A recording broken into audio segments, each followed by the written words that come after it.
Zone 3 Podcast. I am Robert. Yes, and I am Reggie.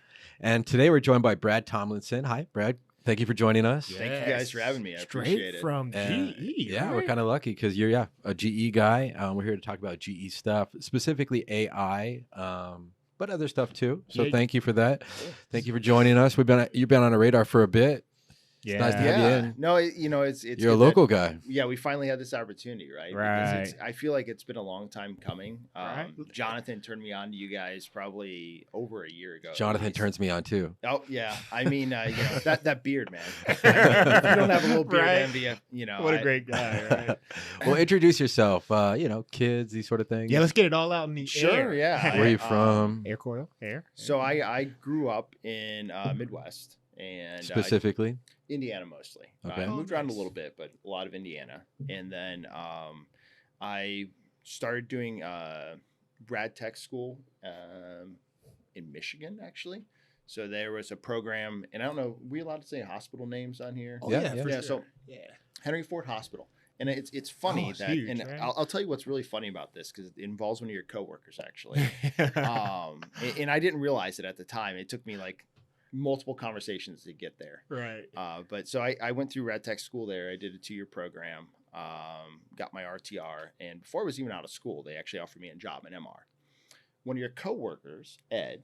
Oh, yeah. I was wondering if it was a... Yeah. So he actually was the guy that hired me into the MR department there. Oh, interesting. Yeah. So I did my first little stint as MR tech, Trauma 1. It was pretty... you saw a lot of stuff, right? But it was a different world back then too. I feel like as far as imaging went, Right. things have changed a lot, like the hospital environment. Just, I think the focus on like how serious the environment is too, right? I remember like there were rules, I think, like specifically set up because of stuff that me and a couple buddies did, like as far as like pranks and stuff like that. Like it was. Right. You want to give examples, or I can give you one, man. You may have to edit out some of it. I don't know, but this was my second year in school, and we had the brand new students, like first day of school, and we taped up some boxes and we put radiation stickers on them, right? And I like it already. Oh, we filled them with books, and we put them in a closet, and we're like, oh. And I won't name these two women, but they were nice ladies. And what does it rhyme with? We probably shouldn't go there. Okay. But so we're like, hey, it's time to move the KV. We got to go dispose of the KV guys. And obviously, as we know, KV's kill well. Right. It's abstract thing doesn't exist. Right. But they think there's boxes full of radiation basically that we have to move. And so we go over to IR and we suit them up in full lead, man. The thyroid shield, everything, gloves, got the goggles on. Like now, you guys, I know you haven't learned this yet, but this is how radiation works is, if you're close to it, you got to have lead on. But we're going to stay 6 feet away or more. And so we don't need to wear the lead, but we're going to show you where to go. So make sure you stay 6 feet away from us. And if anyone else comes near you, you let them know, KV coming through. And some of them may not react right away. And so you need to be loud and forceful with this. Very assertive, yeah. Oh, yeah.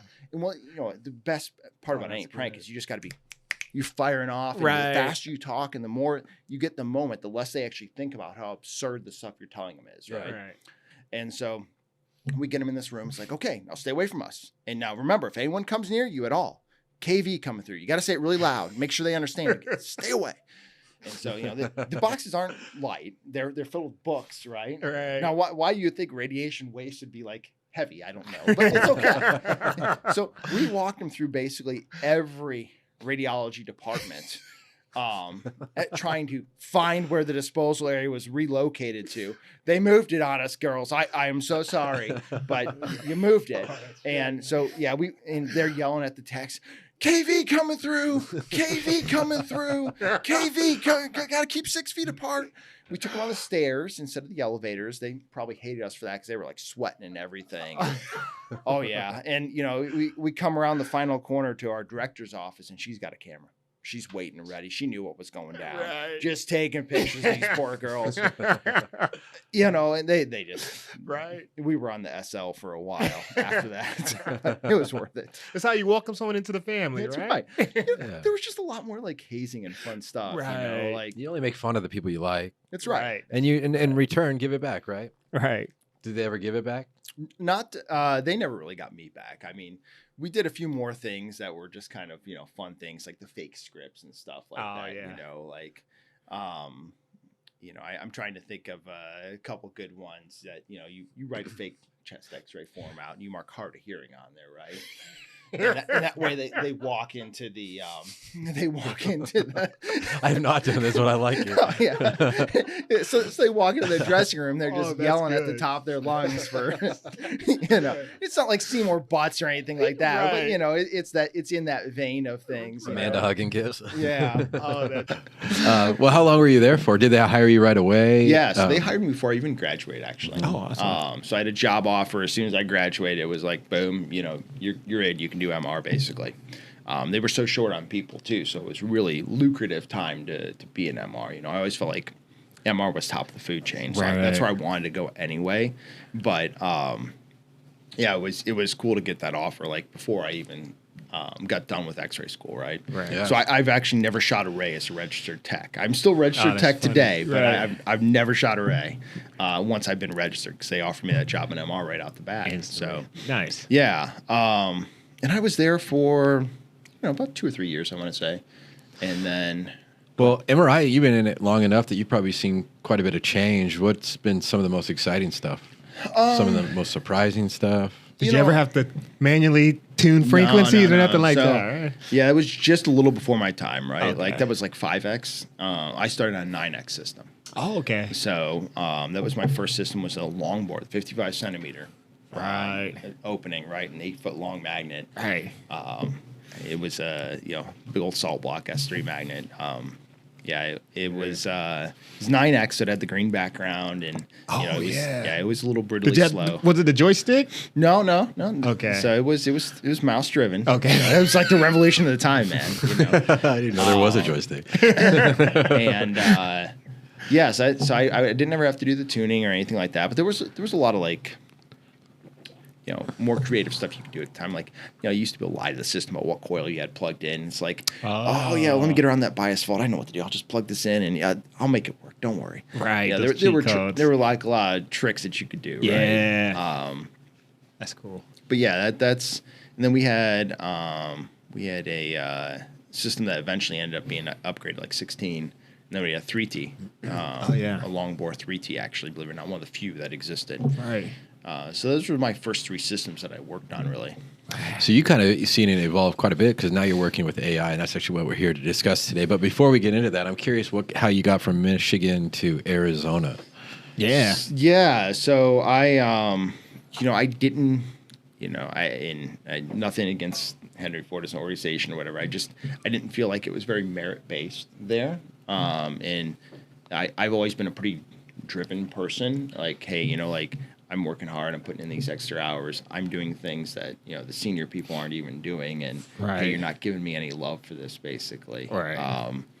And so I just I kind of sometimes you just realize, hey, this isn't going to be where I want to be long term. You've kind of outgrown them, right? Yeah, and so I started looking for other opportunities, basically. And my family at the time, most of them lived in Indiana, so I moved back to Indiana, got a job as lead tech there, basically, and did that for a few years. And then, I was looking for more of a challenge again, and we bought a new system from GE, and the apps lady was like, hey, you'd probably be really good at this. You ever thought about doing apps?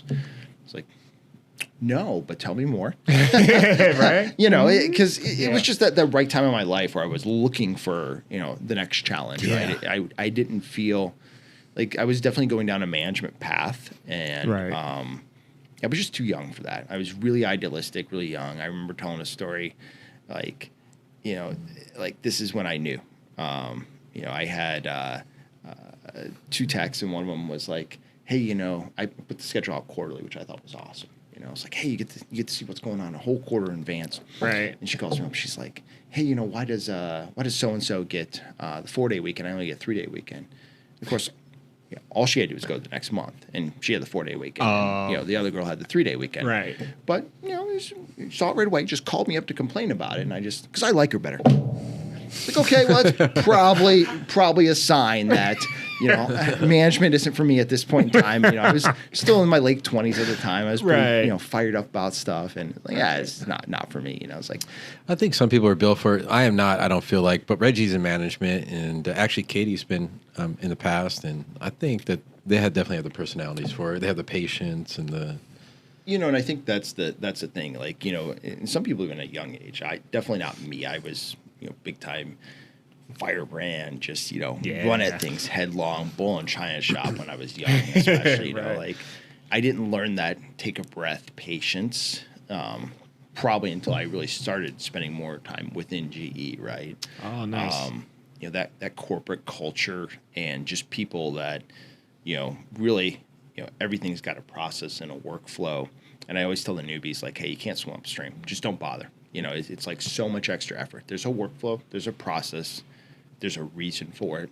Just do the stupid process. Right. Even if you don't like it, you can always give feedback on improvement. Right. But you kind of got to go with the flow. And then you can talk about how the flow might change after that. Right. And believe it or not, that really changes how... Like you gain that perspective, right? Of like, hey, I can take a breath and, I can look at things from a different way than what I was looking at them before. And so it's a lot easier for me now to have, a management type role. Right. That mindset, right? Yeah. And I definitely didn't have it then. It wasn't for me then. So looking back, any regrets? Are you glad you got into applications? I mean, it's a lot of travel. It is, and I could tell you some crazy stuff from the apps days, right? Like, the guy that mainly trained me, Olaf, he does what I do now, basically out in the Cincinnati area. Mm-hmm. But the two of us were probably a combo that maybe they shouldn't have put together for me. Reggie and I can relate. Yeah, like, yeah. We had a ton of fun though, like and it worked out well for both of us. We learned a lot of great skills, and I don't necessarily regret the apps end of it. I think when I left, it was time to leave for sure. And you can look back and you can always say, hey, there are things I would have done a little bit differently. But in general, I think it was good. At the time too that I got involved with it, I wasn't married, didn't have kids, and definitely apps is either. Your kids are your empty nester, or you don't have kids. Is kind of like, it's really tough, I think, to have kids and do apps. Oh yeah, for sure. I could pull up my, I don't know, can I say hotel chain names on the? Oh yeah. So I could pull up my Marriott app, and you would see that I've spent probably almost like 4 years of my life in a hotel room. Oh, I kid you not. Like my just Marriott alone, I'm over 1,300. You're a Bond boy. Oh yeah, Bond boy. You're so funny. Yeah. So I am. You can't even get the status anymore. I'm lifetime titanium elite with them because I got grandfathered in for so many years of being top tier, and that's just like living your whole life on the road, basically. Right? I got a question for you. Yeah, fire away. Because Katie made us feel kind of bad for not doing this. So when you would get into a hotel, would you just start putting all your clothes in the dresser drawers and hanging things up? No. Who are these psychos, right? Yeah. So I do like to hang up. Like, I don't feel like a closet's going to be dirty. Right. Hangers aren't going to be dirty. Like, I will hang my clothes up for sure if I'm going to stay more than one night, right? Right. And plus, like, if you're traveling for work, you've got suit, you've got dress shirt, that's things true. like that. If you don't hang those, and or steam them or iron them or something, you're going to be just like Captain a bum when you get Wrinkle there. The next day, So right. That's one of the first things. Yeah, no one's going to take you serious with wrinkles. But until they hear you talk, and hopefully, if you know a thing or two, they'll forgive the late appearance, right? Yeah. It's like, hey, look, the plane got in it. But we can all agree you don't use the dresser. Nobody does that. That's weird. Again, it depends on how long I'm staying. If I'm going to be somewhere for a couple weeks and it's clean, then I'll use the dresser. Or you can clean it. You could, and, That sounds a little personal there, Katie. Huh? Things have changed though, right? Like, post-COVID, yeah. Yeah, I sure. like people. There's a lot more focus on that than pre-COVID. Like, I would always check the room for cleanliness, and sometimes I would. The more you travel, the more high maintenance you become about this stuff. Oh, I bet. Yeah. And the more you get used to, like, it used to be when you got the suite upgrade, it's like, oh man, that's cool. It's so cool. I can't believe I got this upgrade. Right. And then you get so used to getting upgraded. It's the time you don't, then you're like, what the heck, man? They didn't upgrade me. Do you know who I am? Like, Right. they didn't upgrade me. It's like, it's you literally get spoiled. It's like Right. you can Google this concept. It's called hedonistic adaptation. Like you get used to these nice luxuries in life, Right. and when they don't happen, then that's become the norm, right? Right. Getting upgraded first class in your flight, that's the norm. Right. And then it's like you I get wouldn't on know. and you didn't catch the upgrade, and you're sitting there backing coach. You're like, man, this. Well, you think you're better than me? Yeah. Exactly. Exactly. But the reality is you come back and it's like, okay, I need a reality check here. Like, All right. it's not the norm. Right. It's like this is the norm and that's the exception. And it's really hard to reset your mindset though after you've done that for so many years, right? Oh, for sure. It's- Sure, man. but- 4 years is a long time, I can imagine. And that's a cumulative, like it's legit. Well, yeah, that's literally just like nights that I've stayed in a hotel. I Equals. have like something like 17 years elite. Wow. So I've had elite status for 17 years Crazy. with them over like the course of my travels, basically. So you got married, obviously, Yes. and then you have kids, Just plural, one, singular. just one, Okay. yeah. I've got a 5-year-old son. It's a Now look great into the age. camera and say, "I told you so," because you told him you're going to be on YouTube, and he didn't believe you. Oh yes, Drew. I told you so, little man. Daddy's on YouTube. See, Well, how do you like it here in Arizona? I like it a lot. So I actually ended up out here from work, right? So I was reasonably decent at apps, and I was one of the few people that sort of knew cardiac, knew some of the more advanced stuff. Mhm. And there was an opening out west, and so they basically said, hey, do you want to come? We'll pay you more. You can live anywhere on West Coast you want. And I ended up picking Arizona, Phoenix. Right. Just primarily, if you look at cost of living, I really love hiking. So it had a lot of opportunity to get out and hike and do stuff outside. Obviously during the summer that kind of blows, but you can drive, 3-4 hours from Phoenix, and you have like everything you could want to have possibly Right. like, in that drive, Got a right? beach and you got skiing, right? Yeah, and it's really easy to travel from too, which is super Right. key if you're doing apps, right? You want a place that Oh, for is, sure. hey, the airport's easy. I can get a nonstop to almost anywhere because connections are just, that you're gonna. Who knows? Especially today's world, I feel like it's Oh, gotten man. even worse, right? Right. But that was always one of the big things. You want to get as many nonstops as you can because it makes your life so much better Right. when you're traveling that much. My guy. I'm with you on that. You gotta- Non-stops. well, it's worth the 50, It's totally whatever. worth it, yeah, Yeah. every time. Let's dive into the topic. yeah, so sorry, I'm sorry. yes, This can has be been going great. on things like But when you think of artificial intelligence, you think of things like Tesla or whatever. Well, but you even certainly don't think. I feel like before we even get into like the artificial intelligence aspect, I feel like you guys have a whole like Air suite, right? Like, yeah. So it's, and I think GE just lucked into it. Honestly, like I don't think anyone actually planned on the convenience of the naming, right? and like there was this logic like, well, AIR, surely it's an acronym that stands for something like AI Recon or something like that. No.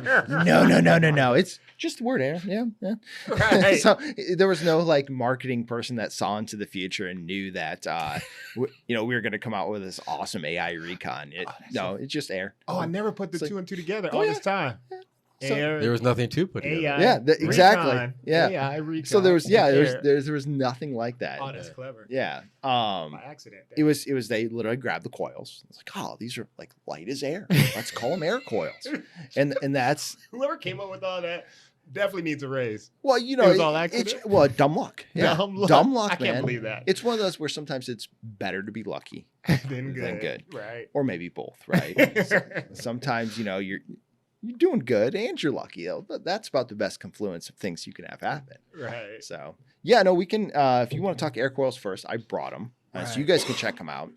And I think that's probably the best thing to do is just put them in tech hands. Yeah. I definitely want to. What's some of the 'cause I know the feedback you're AI getting from techs, from radiologists about this? So the feedback in general has been really, really good. I think people have really liked AIR coils. Lean back. Let me tuck you in. Okay. I'll be the patient. So that's 30 channel AIR AA, right? Oh, nice. Yeah. I can't even feel the elements. Are there actual elements? There in this, are or is it actual just- elements in there. Even though it's a demo, it does have it's this proprietary conductor called an Inca loop. and it has a like electronics basically attached to each of the loops. So it's super small. And if you actually feel in there, you'll feel these tiny little boxes in there somewhere. Yeah. But they're, night and day from other coil technology that we had previously, right? Never felt So anything this that is way something you would before. use for like maybe abdomen, maybe a long bone. You could wrap it up completely. And the answer is yes. Yeah. Yeah. It, like anything you can think of as a tech, that's what's so Okay, cool that's about it, suffocating. is you can basically use it, right? There's almost no limitation on what you can do. So here's 20 channel This might be a medium, better one. right? Now, is there benefits to wrapping?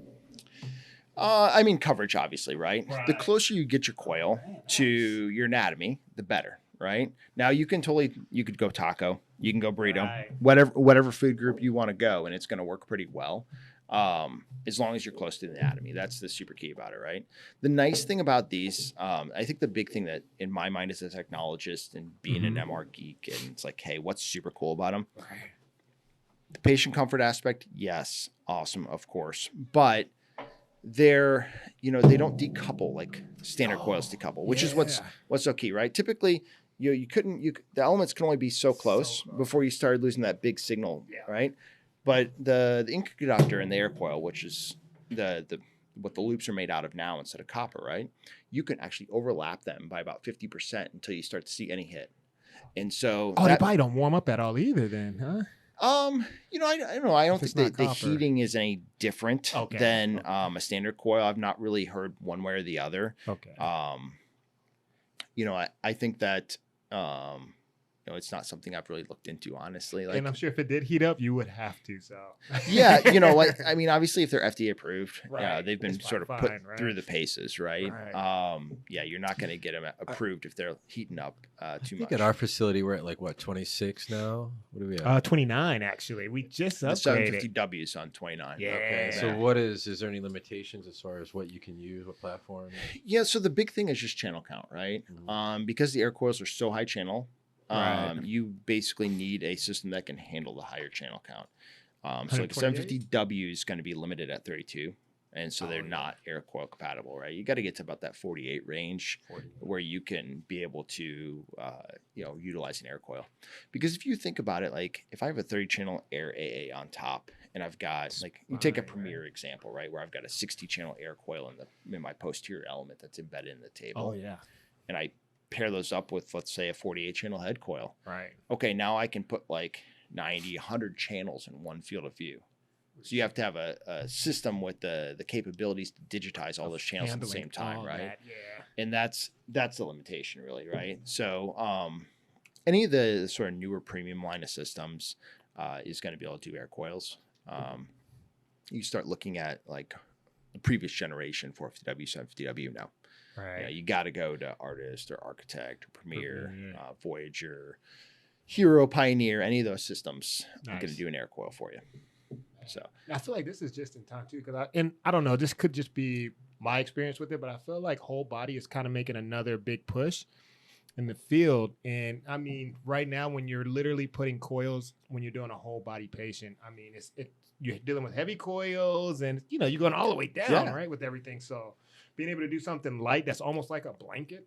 Oh, yeah, well, and what's cool is, so we just rolled this out, and we haven't even talked to you guys yeah. about this yet, but we just rolled this out for Pet MR, right? Oh, nice. So now Pet MR can get air coils. What? So just imagine having two of those 30 channel air AAs, and then think about the coverage. And the cool thing is it attenuates less too, so you actually get better PET images on top of better MR images. Oh, It's nice. like win-win, right? Right. It's super cool technology. I mean, it's a big win for the patients and the techs too. If you think about just repetition, like I honestly have a bad left shoulder, probably from lifting patients and coils, Right. for years, right? Now you have something lightweight that's easy to position, and it's a I think about no-brainer to shoulders, position yeah. it, Yeah. because it doesn't decouple. So you can literally like, you used to see where people have stuff at an angle and be like, no, don't do that. Yeah. And You it's gotta be pointing. you had a lot of specific rules, and like you think about the old flex coils, it's like all that old coil technology. Oh, you got to wrap it color to color. There's real specific ways to set it up, Right. and if you don't set it up that way, you literally will have a signal void. It's like, oh, I have to overlap by 6 or 9 centimeters or whatever, or there's a signal void, and these don't have to play by those rules. So as a tech, it's like I walk in, I literally put the coil of the patient, hit my landmark button on the table, and I send them in. But it really helps with being creative too, with patients that just don't fit in traditional coils, whether they're kyphotic or got in pain and things like that, and you just can't do them like you would traditionally do them. Yeah, one of the last turnovers I did as an apps person before I moved on to the advanced product specialist role was Premier Evo, right? What we call it Premier Evo now. It was Premier Lift back then, but basically you take an old 3T magnet and you can turn it into a brand new Premier, right? Oh, nice. They had the 48 channel head, and they had someone that just did not fit in the coil with the top on, right? I think they were in like C collar or something like that. Right. So you just grab the coil and put it over top with the base part of the head coil. And then you're able to utilize them at the same time, and you're able to get really good anterior signal on the person, even though you didn't have. We just ran into that issue this week at work. Always, right? It's just Gosh, one I of those wish I things could that help happens you with 1 or that, 2 guys. weeks. I know, right? Hopefully you can. Hopefully moving forward, with our facility, we're constantly putting in magnets. So. What about like small field of view, high resolution imaging? Like, Oh yeah. So I would say, that's where Recon DL comes into play, right? I let's know we'll get get into there, it. Yeah. but That's the AI in AIR, right? it should have been. Should have been. Okay, that's like so I'm just gonna diverge for a hot second. Yeah, This is like for one of sure. those where it just doesn't dawn on you until like 5 seasons in, right? Like I don't know, are you a Breaking Bad fan? Oh yeah. Okay, Oh, for so sure. the lawyer, his name was Saul, yeah. and his last name was Goodman. Okay. Oh, that's funny. And so it didn't dawn on me until it's like one of those where you just want to facepalm because you didn't realize Saul Goodman. Hey, it's Saul Goodman. I'm still wondering, like, where is he going with this? It's like something that should have been like dead on obvious that when you say it fast, it's well, just this past year is when I learned the actual true definition or the purpose of like breakfast. You're breaking your fast. I've never thought about From it. sleeping. Oh. Yeah, no, it's a perfect one. Yeah. Oh yeah. Dang. See So all did types you- of tips and tricks this episode. Getting it all. Yeah. It's crazy some of the stuff that like it just like it should be just Captain Obvious, but Right. you just It's like our lives are so fast that it's like you don't always take the time to think about some of these things. yeah, no, for sure. Well, you say you're a cardiac guy. How's these air coils work with cardiac imaging? Awesome. Yeah, actually, really? the way they're set up, you can actually get some lower TEs and TRs on your Fiestas than what you could get with like even standard coil technology. And they pair with the posterior array, right? So on the newer systems, there's an embedded posterior array in the table. So you could take typically I would say based upon patient size, most people are going to be a medium. Toss that medium air right here. Right. Great images. Man. So they work really nice for cardiac for sure. Well, because what you see, like, just with claustrophobic patients, put in a coil on them. Sometimes it's heavier than they want it to be. It's got weight to it. Yeah. And Well- so that can add to their anxiety. But this seems like it's almost like a weighted blanket. It can be comforting, maybe. Exactly. Or even less, yeah. And I would take it one level further and think about peds, man. Oh yeah. Oh, yeah. point. Especially if you're thinking, Gotta one swallow. of the toughest cardiacs you can do is like some type of neonatal, basically real young Oh, infant, right. and you're going to put used to be, we always had to build up the coils, right? Right. You literally had to build up foam sponges to keep the coil off the baby. Right. And now you throw an air coil over top and boom. So usually in those scenarios, I'm like, Robert, help. That's when I come swooping in. Yeah. That's right. Here to save the day. Well, I love it. And I actually haven't had a chance to personally use it. So I hope our facility maybe one day. And I feel like I know GE pretty well, so I know if these are out, there's something really nice you guys are working on. That's the next level to this. Well, we'll see. I obviously have some limitations about things I can Right. share and talk about. Okay. Maybe one time we can convince leadership to take you guys to the coils plant. Oh, that'd be amazing. Yeah, I don't know. Sunny, beautiful Ohio. Oh, How long is sorry, that plane Ohio flight? people. How- I spent some time there, but yeah. See, I'm down. It's Reggie. You gotta I just convince. need to know how long the flight is going to be. Yeah. So the coils plant for us is out like right by Cleveland. Oh, nice. Yeah. Okay. So Oh, that'd be great. that's Oh, where GE coils are. we're gonna follow up with you on yeah. that. Yeah. No, I mean, it'd be We super love doing cool, man. tours like that. Yeah. Yeah. So that That'd be a fun one, right? Great, yeah. And you for can sure. get you scheduled for a magnet facility out in Florence, South Carolina. That's a little Oh. nicer, Florence is, Oh yeah. So, So I do close to like Myrtle Florence. Beach. I don't know. yeah, you're South Carolina. If it's over there, you're like it's right on Yeah. that. It's all on that 90 strip, I'm right? sold. Yeah, 95. Savannah, Florence, Yeah. He's Myrtle from Beach, Savannah, all that, right? Hilton Yeah. Head. Nice. Yeah, it's all So you guys might want to take that trip first. That's his neck right? of the woods, Yeah, so for sure. it'd be easier to convince him on that one. Oh yeah. I got to go back that way anyway this year, so. Going back, man. Yeah. Well, just kind of transitioning just from that you mentioned before with small field of view, high resolution imaging. You have to, start thinking outside the box, and with that, it's like artificial intelligence, and that's kind of becoming more and more of a thing with image acquisition, specifically image reconstruction. We're hoping you kind of dive into that. Yeah, Yeah. for sure. I mean, I think, for me, when you're thinking through, you guys sort of got to start where we were, and then you can kind of go to, where we are. Right. And so I did bring some slides just to kind of think through some of these things we got together. A little thing to play. Right? Yeah. Do it.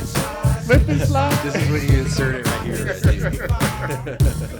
So I'm totally not a fan of death by PowerPoint, so we'll keep it like as little PowerPoint But we as like possible. visual aids But too. Yeah, but you we know, I also think- have ADD, so we. I think to Yeah. think through it, like it does help to see something. For I'm not. sure. There's some people that are just have that magic with their words where they can talk through anything. It's Right. like Oh, you tell just a get the story. picture, right? And Right. that's probably not me. So, if we move it along to number 2 there, and we can kind of see, I thoroughly enjoyed being like super zen about like building protocols. Like it's just a balance to it, right? Right. And it's like you just, there's a trade-off here. You want this, well, this has got to go, and then as you're sort of constructing things, you had to. It was artful, Right. but at the same time, there was always this physics or mathematical Structure. yeah, Right. and I always dug that about the apps gig, right? It's like, you could create something really cool, and you Right. just understood that there had to be a balance. Text, like, I want to go faster.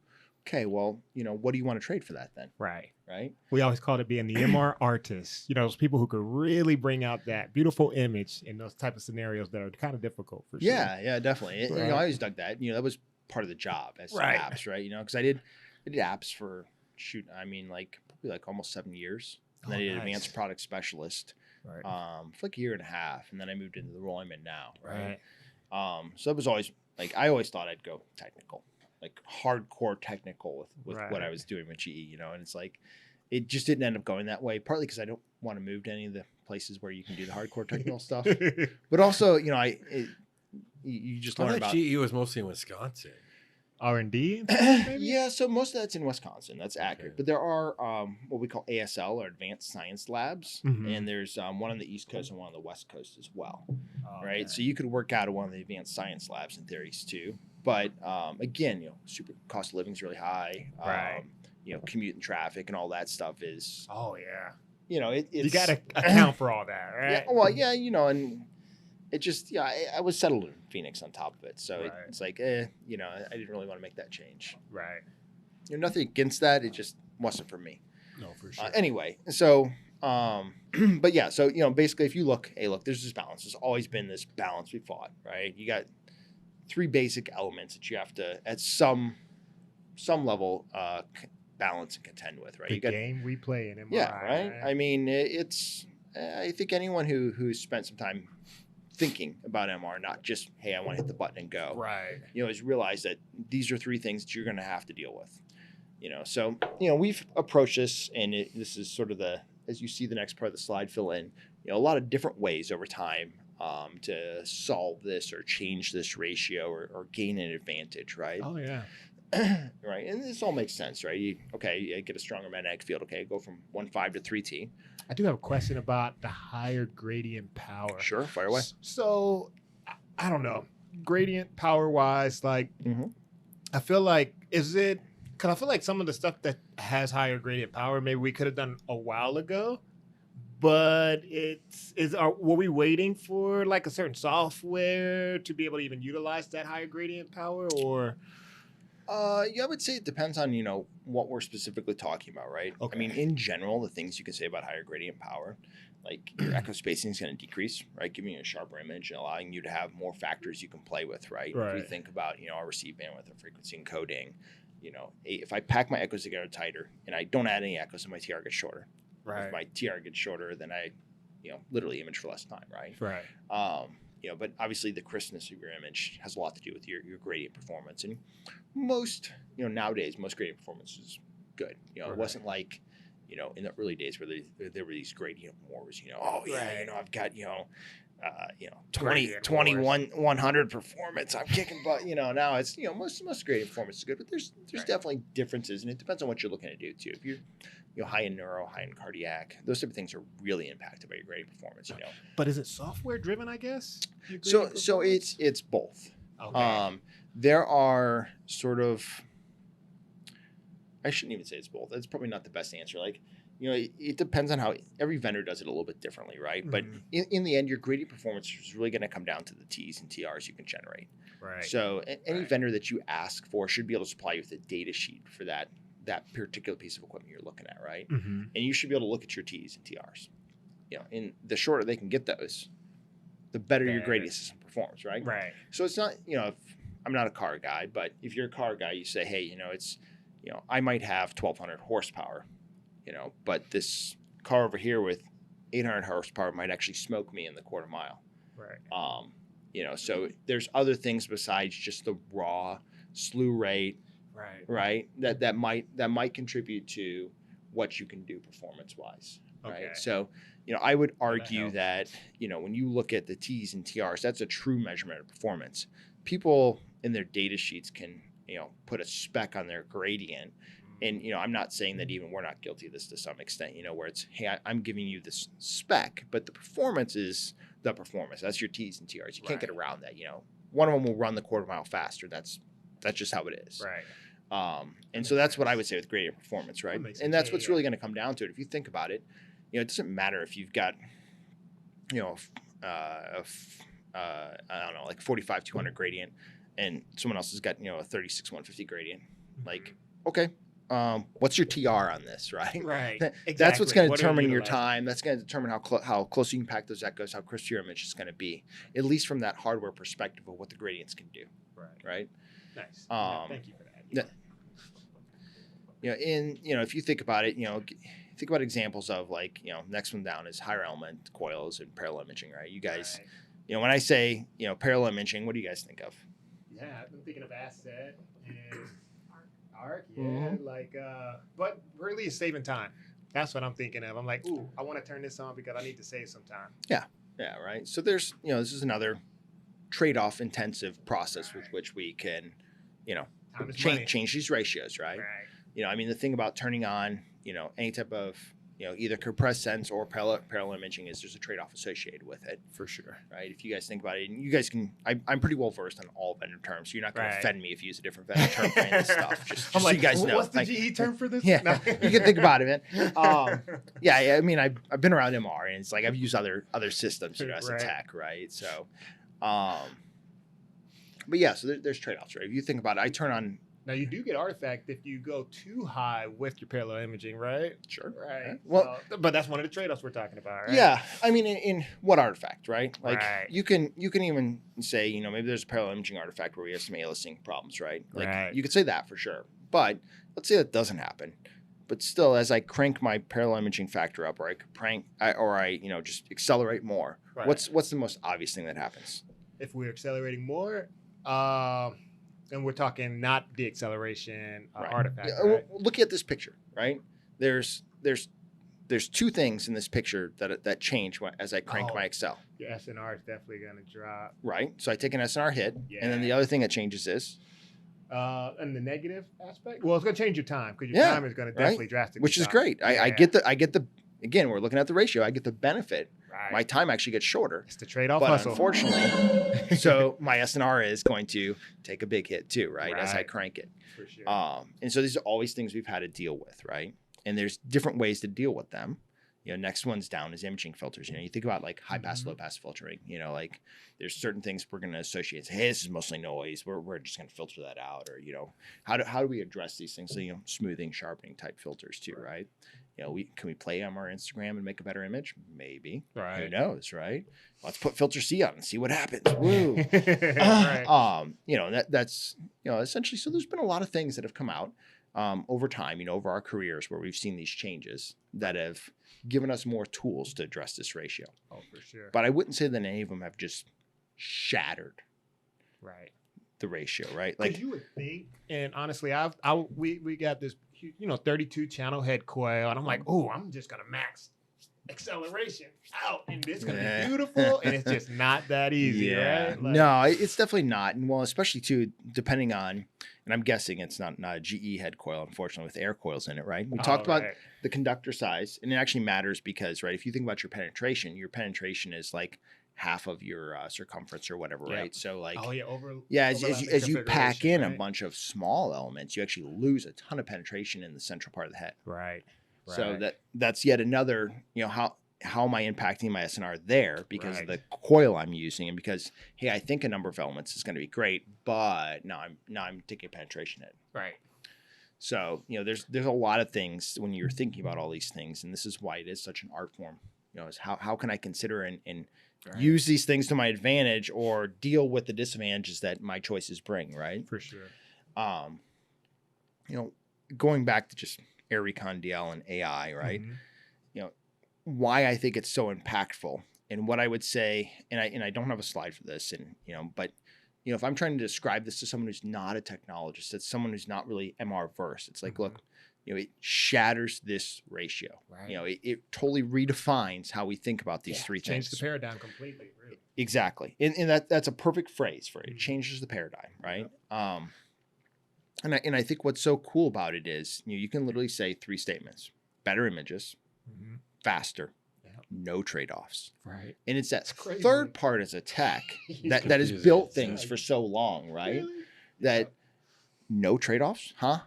I've never in the world of MR do you really get to have your cake and eat it too, right? Yeah. There's always something that it's like, give me back, right? Exactly. No free lunch.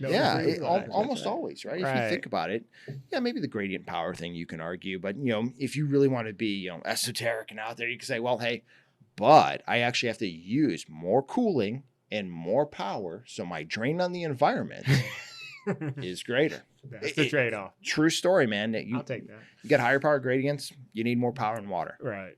It's how the system works, right? And same thing with 3T. I go to 3T from 1.5. Well, as we know, there's quite a few trade-offs to going to 3T, right? It's not just all double SNR. Yeah, 4 times the star. Double the metal artifact. There's all kinds of things you have to think about. Right. So it's not just that simple. And that's why I think Recon DL is so cool. Right. I'll tell you too, like, you're going to catch me. I'm going to do it in this video. I'm going to call it ARDL because something I speak every day. And unfortunately, we like to acronym everything in the GE world. Like everything gets an acronym except for AIR, apparently. Right. So I will probably slip up and call it ARDL a few times, but it is AIR Recon Deep Learning. Okay. Right. And that's ARDL in a nutshell. That's actually spelled out. Right? So, okay, now we kind of thought about, hey, here's some things that we're thinking about, fundamental trade-off, how to address it. So next I would say, let's look at just the very, very first part of this, slide 4, right, with the raw data. We got to think about what we're doing in the past. Most systems that don't have Recon DL are doing some type of process like this, right? You collect your raw data, and you guys have probably seen this picture of raw data before, right? Yeah, so this is like a total MR geek moment for you. Yeah. But so I used to, like, I spent a little time like pulling images. And we actually had a tool where you could reverse FFT. Oh, nice. Yeah. So I can look at your image and I can reverse FFT and create this picture out of it. That'd be cool. Yeah. It is super cool, right? And you can see like artifacts, you can see patterns in the noise, right? And everything is this a free tool? I think it's probably GE proprietary is my guess. Okay, I don't know. Like, again, I only had access to the tool because of the role I'm in, right? Yeah. But so, you collect the raw data, and this is something you can look at, and you might, interestingly enough, see artifacts and things like that. And it's kind of cool to be able to see what that looks like in the raw data too, right? But so if we go to the next part, here's what pretty much everyone does today that is using some type of deep learning approach to image reconstruction, right? Yeah. So they clip and roll, right? And if you think about it, this is, you hear people say high pass, low pass filters, right? Right. The elliptical filter or something like that. Yeah. Well, so basically, the thought process here is that the stuff on the edges, it's probably not adding much to the image, right? But what do we know about K-space and the edges of K-space? Well, I know that the edges is the resolution, right? Yeah, man. Right. Exactly. Right. So yeah, that's exactly right. When you Fermi filter and you have approaches like this, whether they're raw data or as we go to the next one, that's a close one. I'm like imaging filters, right? They impact your image quality, right? So we want to roll down the high points. We want to sort of clip the edges where we think a lot of noise lives and not much signal lives, right? Yeah. And that's what we've done in the past. But you're losing something, right? You can literally see that in that, from the first raw data image to where we filtered it, you've lost something, right? You've lost the corners. You've lost that data. It's not there anymore. And so then, you go through your inverse Fourier, and then you come out with an image, right? And then you play MR Instagram, and you smooth and you sharpen your image and all that fun stuff, Instagram, right? I love that. And that's what you come out with. You've got your final conventional image there, right? And then kind of blow up of it here. You still have some artifacts that are hanging out, right? You could see the Gibbs ringing or the truncation, right? And that's simply because the reality is we don't have time to encode a 1024 frequency steps, right? It's not going to happen. Let's be real. Right. And as you go from the higher contrast areas to lower contrast areas, if you haven't encoded enough steps, the transition is abrupt and it comes out as a ringing artifact, right? Sure. One of the, so you could see even with filtering and everything else we're trying to do, and there's a trade-off to filtering, right? We talked about, all that stuff in that initial list. There's almost always trade-offs. So if I'm trying to reduce my Gibbs ringing, right? What's the trade-off? Trade-off is going to be, you're going to have to probably lower your resolution. Or is it increase your resolution? That's what it is. It's increased. Well, why? Just because you're pretty much sampling more data points, right? Or I guess make it longer. Yeah, so you need more resolution because as part of reducing the Gibbs ringing, right? If you're using some adaptation filter or something like that, some type of Fermi type filter that is essentially going to average out what should be truly stretched out, right? They have more data to average. Then it smooths. Yeah. So the answer to, okay, well, now my image is too smooth, but I've reduced my ringing, but my image is too smooth. So what do I have to do then? I have to increase my resolution to gain back that resolution. So now I have this big matrix I didn't really need if I just didn't have to do all the other stuff I had to do to get rid of the Gibbs ringing and truncation. Right. And this is happening in your raw, truncation is happening in the raw data. Yeah. Is it, I'm sorry, during the transformation process. Yeah. So it's induced by the Fourier, right? Yeah. But in theory, it's, it's because you didn't collect enough of those steps in the raw data, right?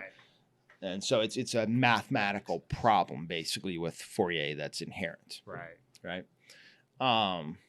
So then of course I should have studied before this one, man.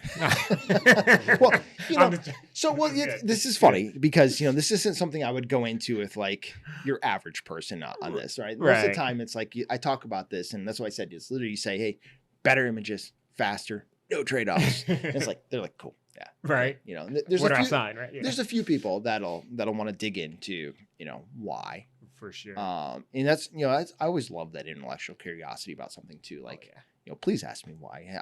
It's a great opportunity to sort of expand that relationship and get to like really get into the minutia of things and, get excited about what the technology can do. Yeah. Because, there's not too often where we have really game-changing technology. I brought a slide to talk about and just because it's one of my things, not because it's anything that we have to get into, but just novelty versus true innovation, right? There are lots of stuff that's a novel out there, right? That you're like, oh, this is cool. And then you actually get into it though, and it's like, that's all you end up saying about it is, yeah, this is cool. You know, it's like, and it's like, yeah, okay, you know. You know, but you get into something like Recon DL, and on the surface, you might have that, this is cool. But once you start asking why and digging into it, it's like, this is truly a game changer, right? This is going to make a big difference in our everyday life as an MR technologist. Yeah. And I think that's, you know, there's a difference. You know, it's like, hey, you got average phone has 80 apps on it, right? Right. The average person uses 5 on a daily basis. I got so many apps on there I haven't used in years. And this is my point, right? Yeah. So that's a difference really between that novel and that innovation. Like if it's truly innovative, it's going to really impact your daily life, how you do something differently every day. Right. You know, and I think, and we can talk about it later on, but you know, within our business, it actually can be even more specific than that, I think. Oh yeah, for sure. You know, as to, hey, how does it impact certain real specific things? Well, and I think you're in good company because majority of the people who watch our podcast are MRI nerds, and we love understanding the whys behind this stuff. So, which is the whole purpose I brought this, because I love talking about it. You know, I'm not, you know, there's no PhD after my name or anything. And if you have a spot where you're going to put that, no PhD right there. So there's probably certain level of this that I can't go into, you know, like, but I do like, you know, talking about this stuff. And that was part of the reason, you know, I got into apps and I got into the advanced product specialist role after that, was because I was always super interested in that. I love the challenge, right? Yeah. And it just, you know, forced me to learn more, forced me to become better. You know, I really, that's why MR is so cool. You know, it's not a one-trick pony. Yeah. Bill Faulkner once said, he said the best saying, and it summed up MRI physics in one sentence pretty much. He's like, the more layers you pull back, it's just like an onion. It's just gonna make you want to cry. Just gonna make you. Well, it is. It is. You know, it's like you always knew. Like you walk in, you'd be doing apps. There'd be someone who just they knew it all. It's like, yeah, you don't know much.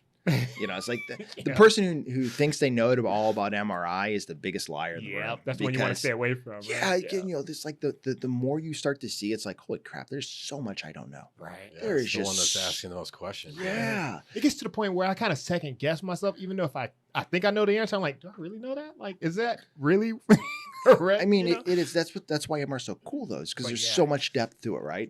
It's multi-parametric. There's just so many things you can do with it, and so many ways you can change it. That's what's exciting about it, in my opinion. Sure. I mean, it's what, you know, it does that and the better pay scale was the reason I got into it. So, right? You know, it's like I can shoot the rays, or I can make more money and do something that's more exciting to me. One thing me and Robert talked about too, kind of on a similar thing, is that it does create a sense of imposter syndrome. Like people just, you know, like you, even though you're kind of comfortable with what you're doing, you're kind of in the back of your head, like, do I really know what I'm doing? Because there's so many layers to it. It's so complex, but that's why we started the podcast, you know?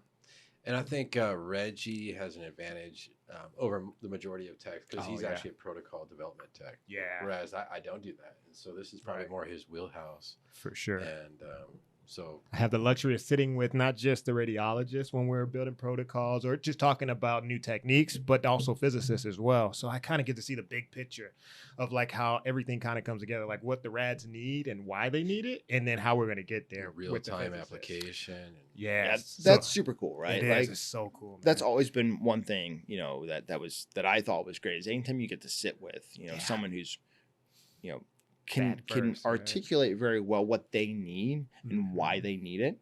That was always super exciting for me. You know, like I always think of cardiac when I think of that, because I can think of several good cards or rads that I had the opportunity to sit with and, you know, them talking about the views and what they're looking for and things like that. It's just always so enlightening. But even outside of that, just the radiologist space, when, you know, MSK or whatever it is, it's like you hear them talk about these things they're looking at, and it's like, oh, so that's why I'm doing that. Like, ding, ding, ding. Right. There's the light bulb. Yeah. You know, and that was always really cool. And that was, you know, again, part of the reason why I did what I did for so many years, is that was just exciting. Right. All right. Back to it. I digress. You wanted to say that at least once. Yeah, I had to get that in. Just kind of a side note. I'm curious, do you still scan? So occasionally they'll let me play with the scanner. Yeah. You know, it's one of those things where like, I don't want to lose that skill. And I also want to be able to speak from experience. You know, like I don't want to go and just recite a marketing line to a customer or a PowerPoint or something. Yeah. well, PowerPoints they're gonna be there, but Right. being able to say, hey, look, I've actually used this technology and this was my experience with it. I think that's super key. Then I'm not someone just reciting some crap someone from marketing told me. You have that authentic emotion behind it too. Well, right? Like this is great. This is why you can do this. Unfortunately, the other thing is there's things that come out that are in that novel category that aren't in that innovative category. And I want to be fair and actually say, hey, look, it's a nice to have, but it's not a need to have. Like, and here's what you would use it for. Oh, that's nice. Yeah. Would you get the value out of it? Like, would Right. this be valuable to you? And if not, like, I totally understand that. And like, let's not overpackage that, right? Or let's not Right. overdo this, or, it's just same with air coils. Hey, like, tell me about these air coils. Like, so many people it's new, right? Everybody's like, And people things that are new always fall into different groups. There's people that are just adopters, like, man, I got to go get that iPhone as soon as it comes Yeah. out, right? oh yeah. And then there's people who wait until like, hey, let me wait till those bugs are worked out. This And, guy. and and then there's the last category. It's like, hey, my phone still works. Why should I change it? Right? I might lean that up. Yeah, maybe that is you. So, but What iPhone are you on? iPhone 4 or something like I'm that? on 10. oh man, yeah, he's there. He's got the X. But yeah. So it's like that. Most people fall in that middle group, right? They Right. want to they want to hear from their peers. They want to hear from someone. While I'm not necessarily a peer because I do work in the sales role now. Mhm. I've used the air coils and I've actually set up patients with them. I've scanned with them. I can actually give them real world examples of things I've done. Have you right? been scanned?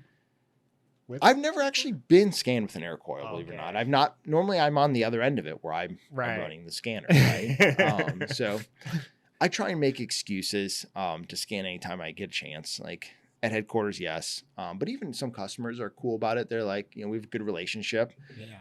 and I still like to at least dabble in the technical side of things, and that's probably an understatement for how much I really enjoy that end of it. Right. And so it's like, I'll come up and like, yeah, let's hang out one evening and we'll throw a volunteer on and we'll run through some stuff, like, and I've got a few customers that are super cool about that. And like, you don't have to, a lot of times nowadays it's like, you got to register the volunteer as a patient. Oh, You got to yeah. go through all these steps and blah, blah. And Yeah. it's a lot of, and I get Oh, it. for sure. Like I totally get it. A lot of it's CYA type stuff. Like, Right. So, but I still have some that will literally just let me sit with them and scan. That's just so cool. Trial the new stuff out, see what it does, Man. I bet you get to see a lot of cool stuff too. Yes. Oh, man. Yeah. I mean that's part of why I do what I do, right? Is Right. I've always, again, I Like pre-market? sometimes they try and keep Are you guys that- hiring? They try and keep that stuff away from the people in the sales role intentionally, so we don't So you're not talk tempted about to it talk ahead of about time, it. right?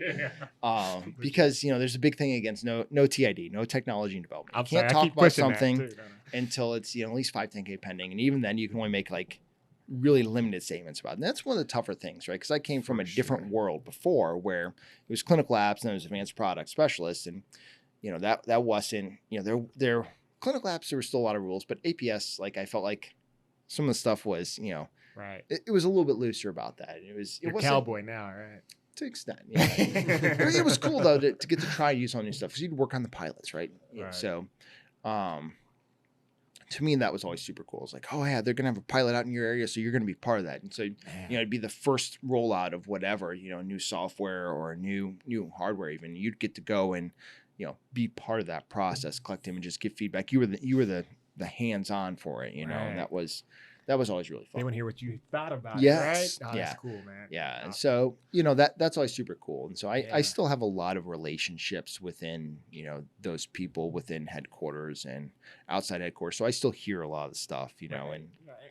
You're still in Yeah. the loop, right? I try and be at least, it's like I'll poke around because I really like to know about this stuff. But yeah, you have to be careful about what you say Oh, for sure. because there's a lot of scrutiny around anything that's a commercial transaction. Well, and then with the whole well, I don't know if it's really competition, but you guys have come out with AIR DL, Mhm. and then the rest of the vendors have come out with their version of Of stuff. course. So Yeah. it's like you want to make sure that it is market ready before you guys start talking about anything, or someone might beat you to the market type of thing, right? Yeah, I don't know about that. I mean, I'll leave those to people that are The way- higher pay grade with me, But right.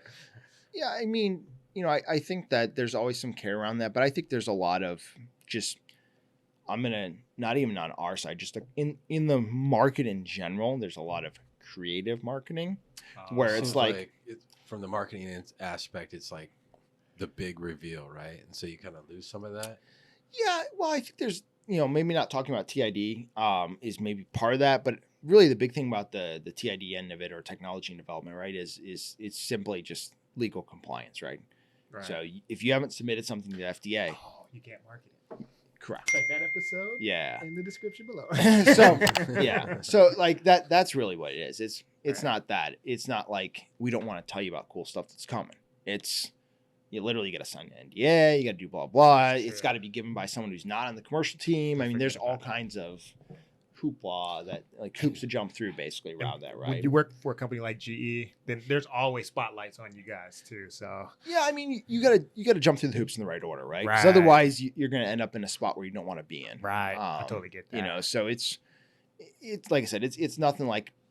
I mean, we'd love to tell you about all the cool stuff Right. that might be coming, but that's where you run into trouble, right? It's Right. like, well, then what if I tell you, Well, Brad said. yeah, and then it doesn't show up for 3 more years, or never makes the product, Right. and then This was supposed to be on propellers yeah, already. Like, yeah. So that's what I mean. It's like, so for me on the commercial side, yeah, you got to be real careful. But just I think in general, like the way things are marketed, even after it's hit FDA and all this stuff, like this is why I want to really use the product, is because I look at things that are in the market and I'm like, yes, yeah, I don't agree with that at all. And I don't ever want someone to get that feeling from me from something I've talked up to them. Like, hey, you're going to be super excited about this. And then just like over embellishment or oh yeah, or just misleading, Just- just oh, just misleading completely about just like, misleading, let me right. name it this and it's not really this, Oh, yeah. that type of stuff. yeah. Or like you said, overselling. Like I don't want to sell Right. someone on the sun, moon, and stars. Right. If it's only going to do one of the 3, like let's just talk about the one it's going to do and be real about it. for sure. You could just it's a way to disappoint people. Right. You exactly. set the expectations up here and it's only going to come in down here. Let's be real. It's here. Right. Right. I like that approach. Yeah, I think that's smart for sure. So Recon All right. DL, which should come in way up here, right? It's I don't think Next I've level. seen anything more impactful in my 18 years, 17 years. Mostly because it business, just right? translates to shorter scan times, right? With No, that, it- More no, than that, definitely not. yeah. Yeah, it's because it redefines that ratio, right? And we'll talk about that here and kind of how I'm looking at it, Robert, because I think that's what people naturally think about is the speed, Yeah, glad but you I brought that up. don't think that's the way as a technologist or as someone who's an MR geek that I would think about it. I guess I'm just looking at it as a numbers game, and so like shorter scan times means more patience, means shorter wait times, as an administrator, means like workflow. Yeah, you're thinking operational. operation For sure. Yeah. And as an operational It's a big person, selling I'm point. probably thinking about that too. Yeah.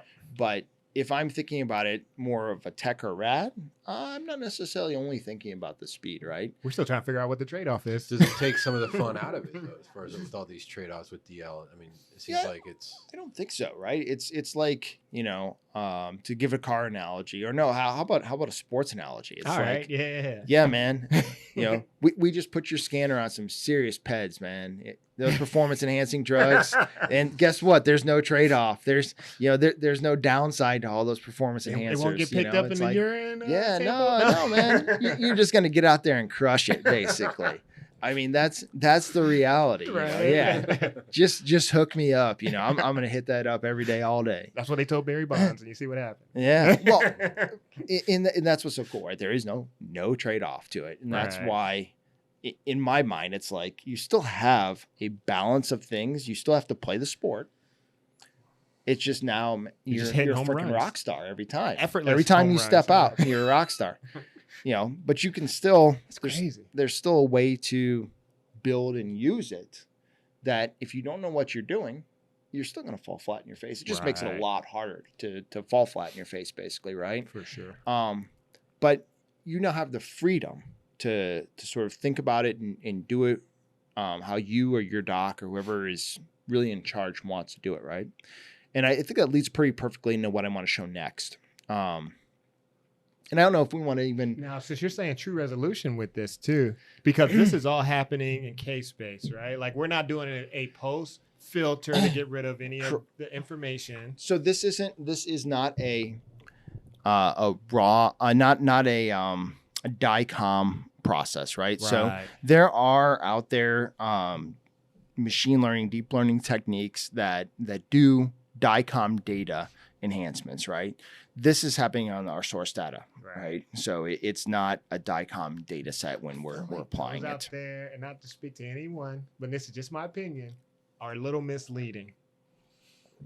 Only simply because, I had experience with you guys' DL first, and was expecting the same thing, and it was not even close. It's a little disappointing. Yeah. So, you know, to just, again, this is where I'm talking about, hey, this is how we market stuff and things like that. And, you know, let's, you know, just trying to be specific about what it does, but it's hard to get that type of conversation sometimes with people that aren't that deep technically, right? Right. And I think that's one of the, that's why people get paid a lot of money to do some creative marketing, right? Exactly. I don't know, you know, that's just sort of where it's at. But so we could say in like a brief statement, just, you know, what this says here, but this isn't where I really want to go with things to answer Robert's question. Yeah. I think, you know, the next sort of few slides that I want to show kind of should make us think about like how we can answer your question better and not just that it's a speed technique. So yeah, it is deep learning, right? And it does, you know, use that full data set, right? It's not clipping corners, it's not rolling things down. And that's what's so freaking cool about it. It's so using no the whole data. Exactly. So they've actually trained, and I say they, but we, whatever you want to say, right? We've trained this neural network, this convolutional neural network, to understand what a truncation artifact looks like and basically remove it. Wow. And I think that's one thing that sets Recon DL aside, I think, from anything else on the market. I've never seen anyone else market that aspect of it, right? You know, so it's, I don't know. Anyway, and also, look, we look at SNR too, right? And these are two big things we attack, is that truncation Gibbs and the SNR. And if you change those, and I always use just simple numbers to understand, right? If you think about it, in theory, we can actually remove 100%, but the system isn't set up to do it, right? It's got, you know, you turn on high, you remove 75% of your noise. So if you had, 75%.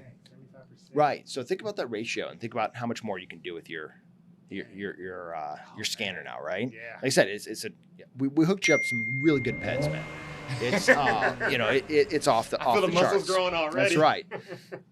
So you know, think about it. Just use basic numbers. You know, okay, I got 200 signal, I got 100 noise. Right. Okay, that's a 2-to-1 ratio. Your SNR is literally 2-to-1, right? Right. Okay, now I still have the same 200 signals. We haven't changed your signal, right? But I'm going to remove 75% of that noise. So now I have 25 noise. So now I have almost a 10-to-1 ratio as opposed to the 2-to-1 ratio. Right. Now how much more can you do with it, right? Oh, man. It's a ton more, right? And that's why it's like winning the lottery almost. You're waking up and you have $1 million in your bank account. And it's like, yeah, it's just like that. So let's look at the, you know, think about it from a protocol end, right? And just kind of one thing, because I kind of was looking into this, and a lot of the concerns I saw online about it was just like getting rid of that truncation artifact.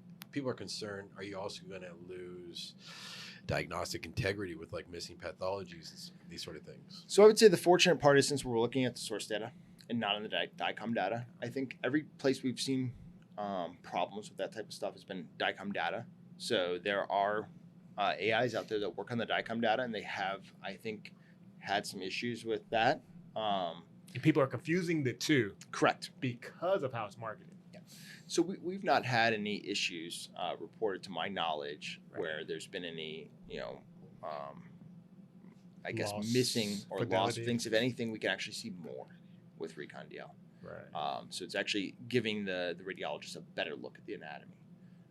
You know, we've got, I think, the biggest install base of this because it's improved like the image quality. Yeah, we're using the full set of the data, right? So we're not omitting any data, and we're not doing any zero filling, right? Like, you know, and I've got a great example for that I brought for you guys to kind of talk about, you know, hey, how do we think about zero fill versus a machine learning interpolation, right? Right.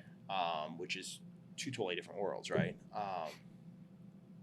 But yeah, you know, from we've got like, I think 5 million plus cases run now with this. And growing too, right? Yeah, So- yeah. And it's just always just going to get better and better because of that. Well, no. Okay. So it's been taught. Right. Okay. We're not necessarily, It's a set model. yes. Okay. Yes. So it's not like it's pulling your data that we may or may not have access to pull, and then Oh, I feeding see. that into our convolutional neural network, right? No. That would be data. that would be a whole like new level of like agreement that we'd have to have Right. with hospitals and imaging companies and things like that. So For sure. no. No, it's been taught on a finite data set, but it's like over 10,000 images, like a crazy number, right? Right. So it's well versed, right? You have to qualify as something that's deep learning. It's got to have the multi-layered networks, right? That it's been fed in tons and tons of decision making data, like Do you have a picture of the tree itself, or is that proprietary? No, they're not gonna give me that Because type it's of like, stuff, man. it's probably like a crazy spider web. I can Oh, only I could- imagine, yeah. man. Because I've seen some like deep learning algorithms, and I'm like, hold on. Yeah. What is this? Yeah, it's like I'm sure it's somewhere next level. They're not gonna let me touch that. Are you kidding me? They're like, yeah. No, it's just they push me out the door. Go sell it. Right. It's awesome. Go sell it. Yeah, exactly. We're not gonna give you all the full recipe to bake that. No, Right. no. They want to blow our heads up. Yeah. But yeah, I mean, it's it's Right. it's rock solid, right? There's been no issues with it, and so obviously that's a huge number plus. Like For sure. if you think about it, if anything, like I said, it's we've polled radiologists during our pilot phase of it, and it's actually where I think 9 out of 10 of them basically said, hey, I can actually see more. I feel more accurate with my reads. I feel more confident with my reads. So it's only shown to actually improve the quality of reads, improve the quality of images. One thing that it is huge on, and this is one of the big sequences I love utilizing it on, are stirs. Yeah. Oh my gosh. Yeah, night and day. It's a game changer for Yep. stirs, man. It's- Well, didn't you have a story about how you were helping a tech and? oh yeah. So when we didn't even have a coil on, right? Yeah. So parallel imaging kept being turned off, and I'm like, I don't know why parallel imaging isn't working. What's going on? It's because we were literally using the inherent body coil and could not tell because DL was just knocking out all that signal. Like we really could not even tell that the coil was not activated. And usually when the coil's not activated, you can instantly know. It's like an obvious thing. Yeah, you normally it's like a fuzz on the TV type stuff. Right. Yeah. So I was just so impressed by that. I'm like, I just had to laugh at myself. I'm like, I would never have thought to check to see if the coil was on by how the images looked. And they weren't like super spectacular, Right. but it definitely didn't look like the coil wasn't on. Right. Right. So I was like, man. Well, and this is This is as real we deal. get into this protocol space, it's like it's like if you're going for speed or whatever, it's like you can't step on the gas enough sometimes. Like Right. some people are just shy about it. And that was always one of my things. Is that as I mean, on the apps end of it, it's like, wait, what's wrong with the 1 minute sequence? Some people literally like, Oh yeah. the sequence would come up as a minute. And here they go. They're going to go ahead and change that next to 2 or 4 or something. I'm kind of like that a little bit. I'm like, something can't be right about this. Explain to me why you're changing that. Well, it's just too short. Think about what you Don't just make told me. sense. I know. Think about what you just told me. Did the image look good with that 1 minute? Yeah. Right. Why'd you Right. make it 2 minutes? Why? That's what it's supposed to. It's what's supposed to be. It's You know? just too short. It's just too short. No, no. There's no such thing. Right. If the image looks good, it looks good. It doesn't matter if it really ran just for 50 seconds. And that's where the changing of how you kind of think about everything really comes into play because this, like we kind of talked about, it changes the paradigm. We just did right? that episode with Rob about Yeah. 5-minute protocols. We were Right. 5-minute knees.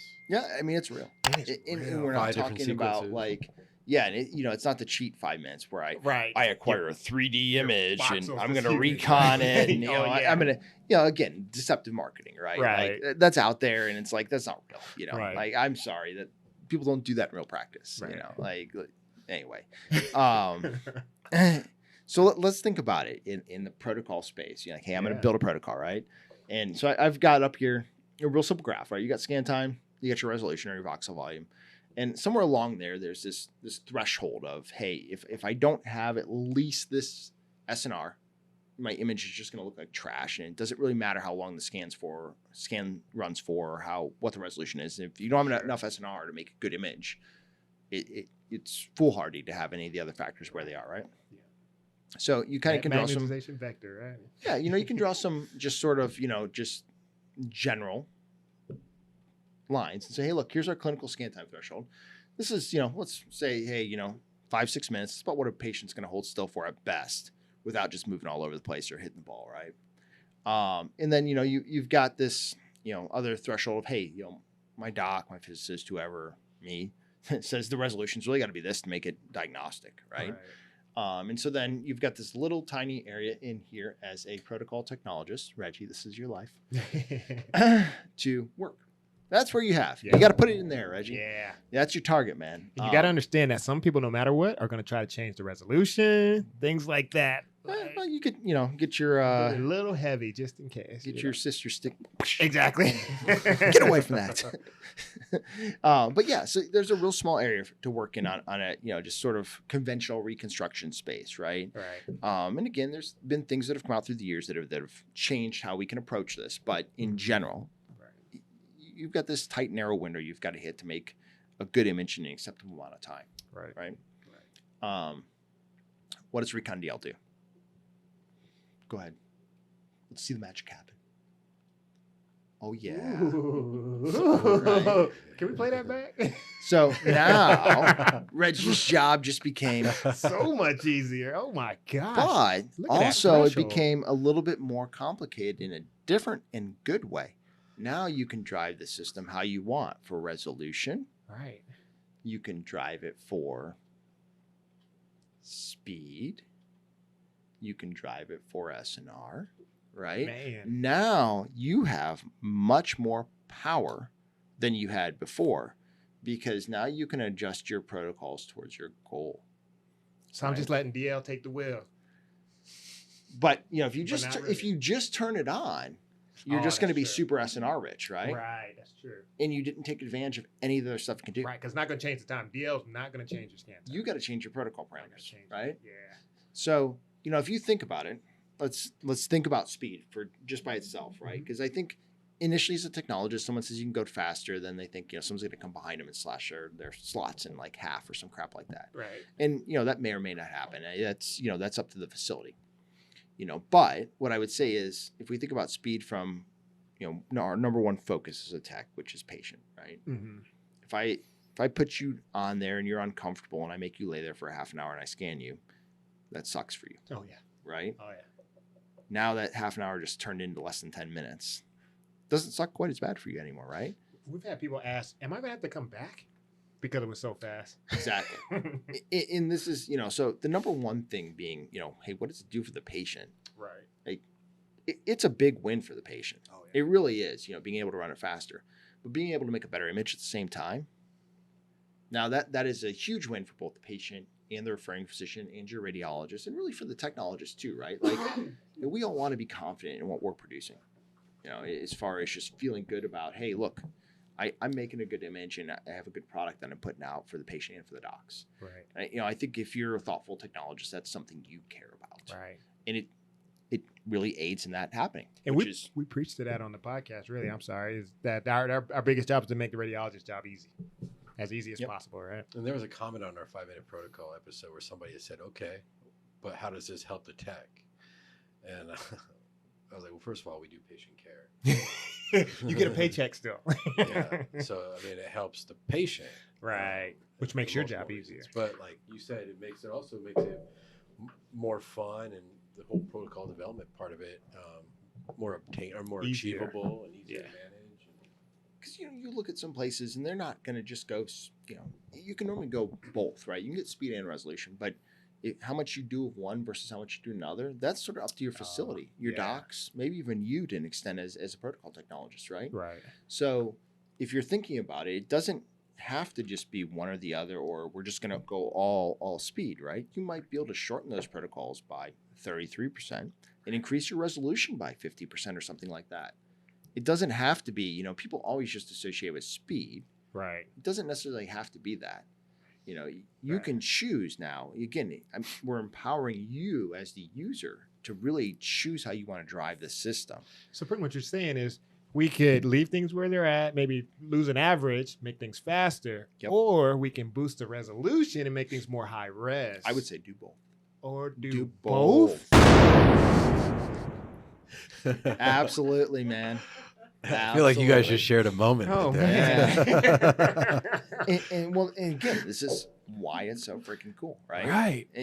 Never before an MR would you really get to say these things, right? Yeah, okay, fast spin echo, that was pretty cool. Right. Oh, right. Phased recoil, That was that probably was pretty the cool. last big change, right? Yeah. Fast spin. Yeah. Yeah, you just think about it. It's at least in our career because Right. fast spin echo was already around when I started scanning. I was Right. like, Parallel imaging. yeah, I mean, even parallel imaging because it had such a strong trade-off to it. yeah, you had to be It had to be was- versed. It was great for like body imaging, but oh yeah, breath holding. and maybe some areas in brain, right? Right. But for the most part, like you couldn't go buck wild with. You couldn't just turn it on and say, "Hey, this is great." Right, you know? exactly.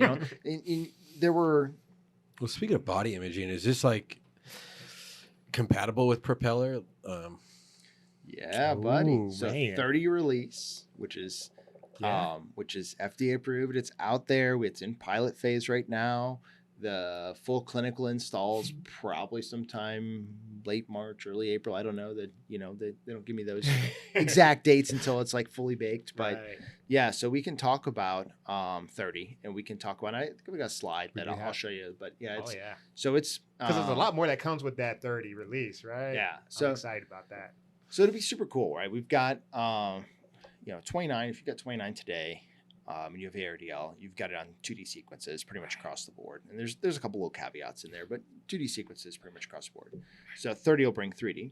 Man. It'll bring propeller. Woo. It'll bring 2D flux as well. Woo. DTI. Dixon right there for the flex. So yeah, Man. 2-point Dixon. correct, 2-point yeah. Dixon. So, yeah, that's it's- a big deal. It is, if you think about it, adding 3D and adding propeller alone, I think, are just huge, Yeah. right? 'Cause you do have a lot of people that move, and being able to just say, hey, look, I can go to propeller, and I can go to propeller at a real reasonable time and have Right. an awesome image quality about it. That's huge. You know, one of the things that messes me up the most is that you don't have to have these huge gradient changes or, switch out a scanner to get access to this. Like, Right. you can just do a software upgrade, right? It depends on where you're at, Okay. right? I would say for the most part, that's fairly accurate. Right. But the cool thing is probably like, I don't know, 95% plus of our install base, some good number like that, Right. can access this without having to replace the system. Man. Right. And that's super cool. And I have a slide here, Katie, so we can show it just because Reggie brought it up. I'm sorry. It should be like number 20. So impressed. Yeah. So you can see that this is, for the most part, I think, our GE fleet. And all these systems can access Recon DL. Wow. Right. And so you can even, a system as old as 1997. Dang. So if we Oh, wow. installed an HDXT that had a CXK4 magnet back in 97, we could actually get it up to even a wide board today that could have access to Recon DL. Right. So it makes it more obtainable for places that have little less or not as deep as pockets. And, Absolutely. and I It's don't not think in their I've budget. ever worked at a place that didn't have an HD series. Like, there's so many of those scanners out there, Right. and there's Yes. mobiles out there that have the HD series too, and like, So mobiles, it's a little different ballgame. yeah, you can't go to wideboard on a mobile yet. Oh, I don't know if that's it's right. coming or not. Like, Okay. it's, but you can go to, I'll have to look and see what we can do on mobiles. I don't Right. sell too many mobiles in all honesty. Like, most of the big mobile providers are in different territories than mine. They might come into my territory, but most of what we're doing is fixed units, and so Okay. I don't work too much with like mobile configurations and stuff like that. So Okay. I'd have to check. We might On have to. that. Yeah. Yeah. No worries. I was talking about AIR DL when I was pretty much training a vet tech on how to use the MRI scanner, and they had a mobile HD series, and I was like, oh man, if y'all might just want to spend that extra money and go ahead and boost this just that yeah. extra level, because it's just gonna make your job so much easier, and it's Yep. good for them because Oh, yeah. they don't need to have such intense trade-off knowledge when you're Yeah. Drop the box, save and scan. exactly. That's what I used to always tell like techs that were just starting. Like, hey, look, we'll teach you all this other stuff. If you Right. can drop the box, save and scan, Right. you're useful to me. Right. Right. As mean as that sounds, like, But it's legit. Yeah. Right. Like, drop the box, save and scan. yeah. But yeah, so that's what's cool, right? It's like the whole Right. portfolio basically can get it. Man. There's no real limitation on that, which is I like Which what is you. nice. I like the very last bullet point on there. Yeah. What's next? Yeah. And I would say, you know, and this may come out after SCMR, but Mhm. for those that are attending SCMR, there is a GE symposium, I think, on like the 27th at like 7 a.m. or something like that. And it's deep learning and cardiac imaging. So go figure. It's probably worth checking out and tuning into. Right. Link. We'll put a link in the description. Yeah, for sure. yeah, I can definitely get you a Yeah. link or flyer or something like Something. that. Yeah, for sure. Appreciate that. To show people. So, yeah, that'd be super cool. Man, that's awesome. So, So revolution. we'll go back. I'm Continue. gonna go back and just talk about if we go slide 11, Katie, and so this is like if you want to think through it and think through like, hey, you know, like how might I change a protocol? Mhm. And personally, I would be like way more aggressive than this example. But this is a good example, I think, for at least just thinking through it, right? So, you know, like if you look here, you have your typical routine protocol, right? Like, okay, so I'm looking at it and, you know, a little less res, honestly, in the phase direction that I would like. You know, I'm generally for neuro 1x1 or better fan, right? Right. Like just personally, but Right. you know, okay, like for this example, this works fine, right? It's got, you know, and you can see, okay, like what if we make some changes to it, right? We go to, you know, a little bit higher bandwidth. It's going to shorten up our time. And real quick, when he says 1x1, he's just wanting a square matrix. Is pretty much what he's saying, right? Yeah, you know, I'm not like a stickler on the square matrix by any means. I'm just like, you have to throw out some general rules. Like you got to draw some lines in the sand somewhere. You can Right. always step over them, change them. There's exceptions to the rule, right? But So you know, it's that one tech that's gonna go 192 no matter what. yeah, oh, man, No It's matter just what. wrong. Just I know, wrong. right? Yeah, okay. We're not running a scanner from, you know, the early 2000s, right? Exactly. Well, maybe you are, and that's why you need 192. I don't know. You know, 256, 192. It's my go-to, man. Right. Yeah, please. So, you know, like, okay. So when I'm saying like, you know, I always back from my apps days, right? I always tell people like, hey, you know, you got to think of something to start with, right? So Right. 2x2 for body, 1x1 for Yeah. neuro, half by half for MSK. You know, if you hit those, Right. you'll probably make a good image, and your docs probably won't complain. You know, can you adjust it from there? Oh, sure. Why not? You know, you don't have to have square matrices by any means. Okay. It does reduce truncation type artifacts a lot of times, right? You'll have a prettier picture. Odds are if you're closer to square, Right. but you don't necessarily have to have square. And like mathematically, it doesn't always make sense to square, right? Right. Yeah, for sure. You know, because they're trade-offs. You know, phase costs you way more than frequency costs you. Plain and simple. Right. So example here, you know, we're changing our bandwidth, right? We save a little bit of scan time, and you know, it's key on here. And people don't realize this a lot of times, but echo spacing matters, right? So packing those echoes tighter is going to create a sharper image for you. Yes, the TR goes down, so of course you get a faster scan time, right? Then you kind of take the next step. Let's look one next step here. Okay, no, cut your necks, right? I gotta go speed. Right.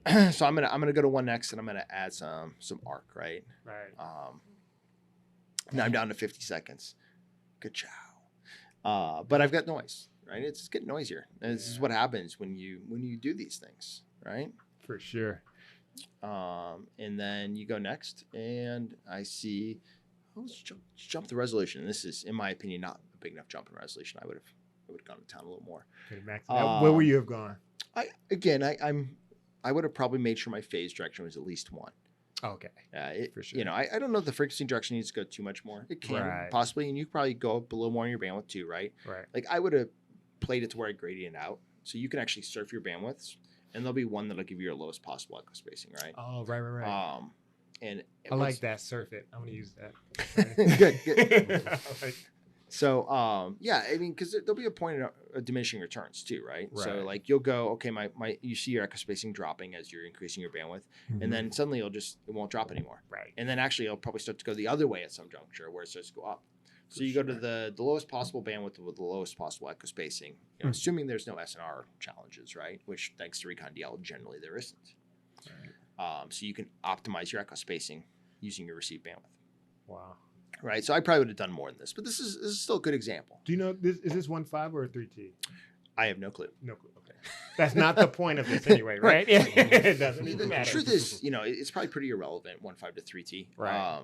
And I actually think that if anything, you know, there are probably going to be people that argue at this point, but I would say that, you know, Recon DL has closed the gap significantly between 1.5 and 3T. Right. Because now the trade-offs you see at 3T are so much they're more in play, right? Right. That double signal doesn't mean as much anymore. Right. It just doesn't. You know, Right. because I have Recon DL and I have so much more signal, I don't have to think as much about signal concerns as I do all these other trade-offs that come into play with 3T, right? Oh, for sure. I mean, 3T is still awesome, right? Right. And, you know, honestly, in Phoenix where we live, we're a 3T market, right? Right. We have Oh, yeah. tons of 3Ts around Oh, Phoenix. yeah. Per capita, we actually have the most in the nation. What? Really? I didn't know that. Yeah. Wow. So we are a 3T market here in That's Phoenix. funny. That's awesome. But yeah, I think the gap's been closed Narrow, between right. 1.5 and 3T for sure. One of Well, I wonder what it is. Like, is that like a keeping up with the Joneses kind of a thing? Oh, it is. Yeah. Yeah, just a without marketable without thing, name right? dropping. There's He's- been there's been some there's you know, it used to be where 3T was really a big strong marketable advantage, right? Where I could go to, you know, neuro referring, ortho referring, but I've got a 3T, send to me. Right. You know, and that was, you know, it made a lot of sense, you know, and my argument is, you know, of course, you know, because I sell every Recon DL, but Right. you know, like, hey, you should be able to go to people now and be like, hey, I have DLAI Recon, like deep learning Recon, send to Send me them to me. because I can. 10 minutes. Yeah, I don't care if you have a 3T or a 1.5, you don't have DL on it, I'll smoke you. I'll smoke Right. you with my 1.5. Right. You know, it's like you don't even need the 3T anymore. I still got you. Right. Well, it's funny because Robert keeps forgetting that, you know, we have a younger demographic that watches us. So for those who don't know what keeping up with the Joneses means, it's kind of like keeping up with the Kardashians. Oh man, when my wife watches this, she'll appreciate that. I'm always like, "What are you watching?" She's like, "Okay." It's why I'm old. Right there. All right, so back to the point. Like, okay, so now I've got increasing my resolution. I'd have gone a little more again, and I'd play with my bandwidth more. But hey, look, this is a great example. You're 57 seconds, and you're increased res, right? Mm-hmm. But you're noisy. Now I go to my last step, and boom, I turn on Recon DL. And now I have a beautiful picture Right. at Almost too 57 pretty. seconds with increased resolution, right? Right. Well, it's funny you say that, okay? Because I don't want to get too far off on a tangent, but so, you know, obviously I had no input on this, but, you know, when Recon DL was being built, there was the literal ability to do 100% noise removal. And so we get feedback on this, and it's like, it's almost like it's too good to be true. You know, it's like that Right. Matrix where they're like, yeah, we had the perfect euphorian, you know, mind control. And Right. guess what? You know, people rejected it because it was too good. It's too They great. it was like, what? Unbelievable. Yeah. And so there's always been that. I kid you not. That's There's legit. That's there's how been online that. dating's been for me. Oh, I'm not going to go there, man. That's We'll, funny. we'll talk offline. Right? Yeah. That's But funny. but I kid you not, that's like, you know, it's even still sometimes when you show someone a high image and they're used to seeing such noisy stuff, Right. it's like they almost can't believe it. They're It's like, like why does this look so cartoony? too good to be true. Or why does this look so smooth? like Is it really a she filter? said she was 5'4", Robert. She might be 4'11" when you walk up to her, but she said she was 5'4". So this is not catfishing. This is legit. Yes, exactly. Well, it you know, you're so used to things, it takes your eyes a little bit to adjust. You know, it's like, Right. I It is. No, legit. yeah, You're you right. know, and so that's I think part of it too. But yeah, it's, you know, it's super.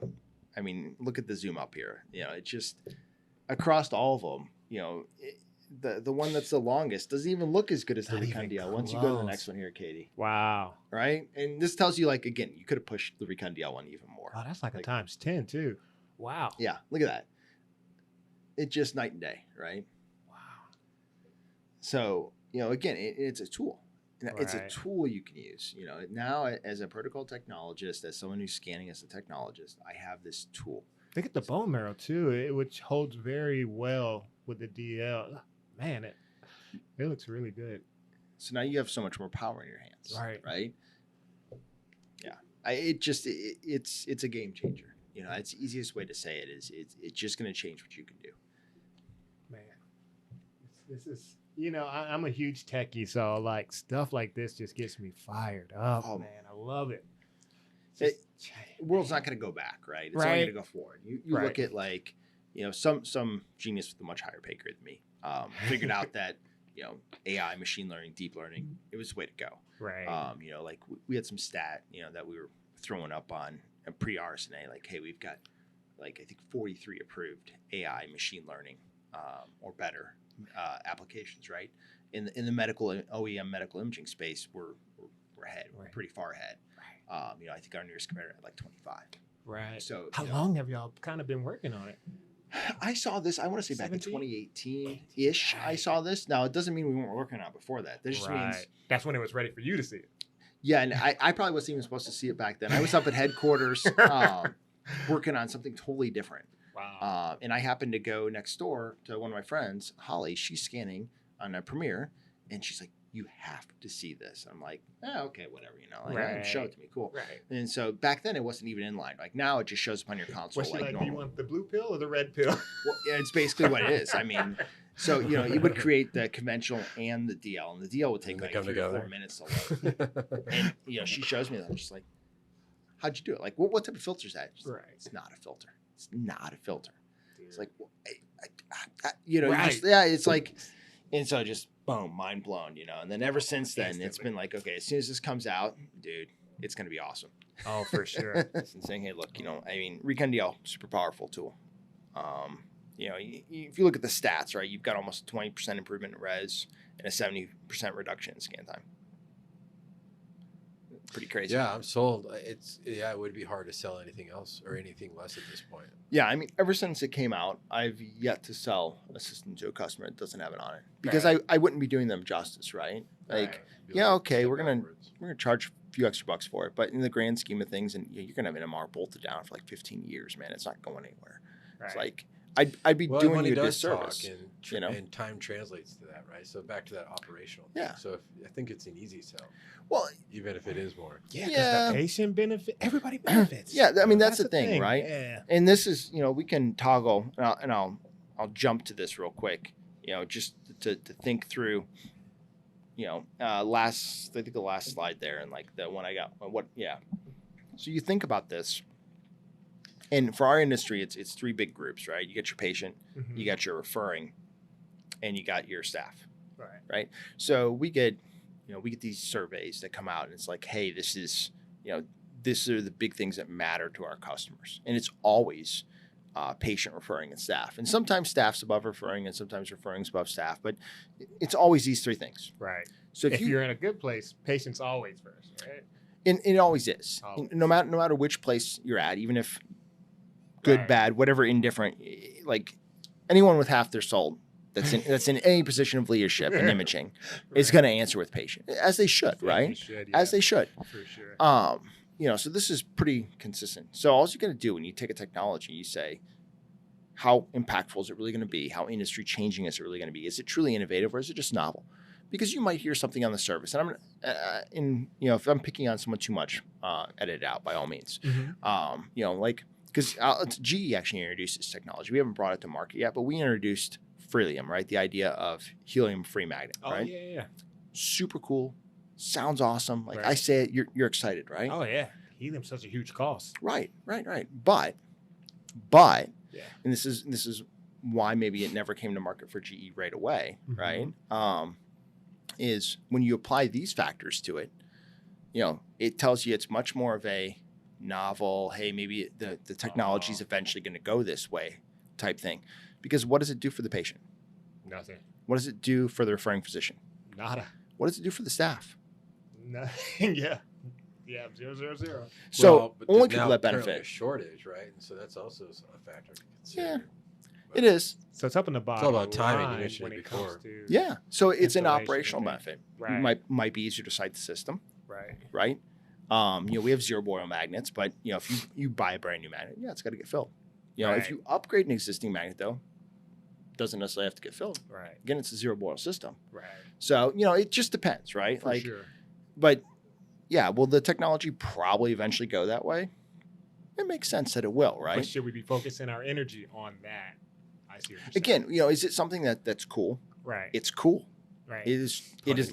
Yeah. It It is literally cool. See what you did there. Yes, but is it game changing? Is it industry changing technology right now? No. No, it's not. Because the 3 things that are the most important things It doesn't do anything for any of them.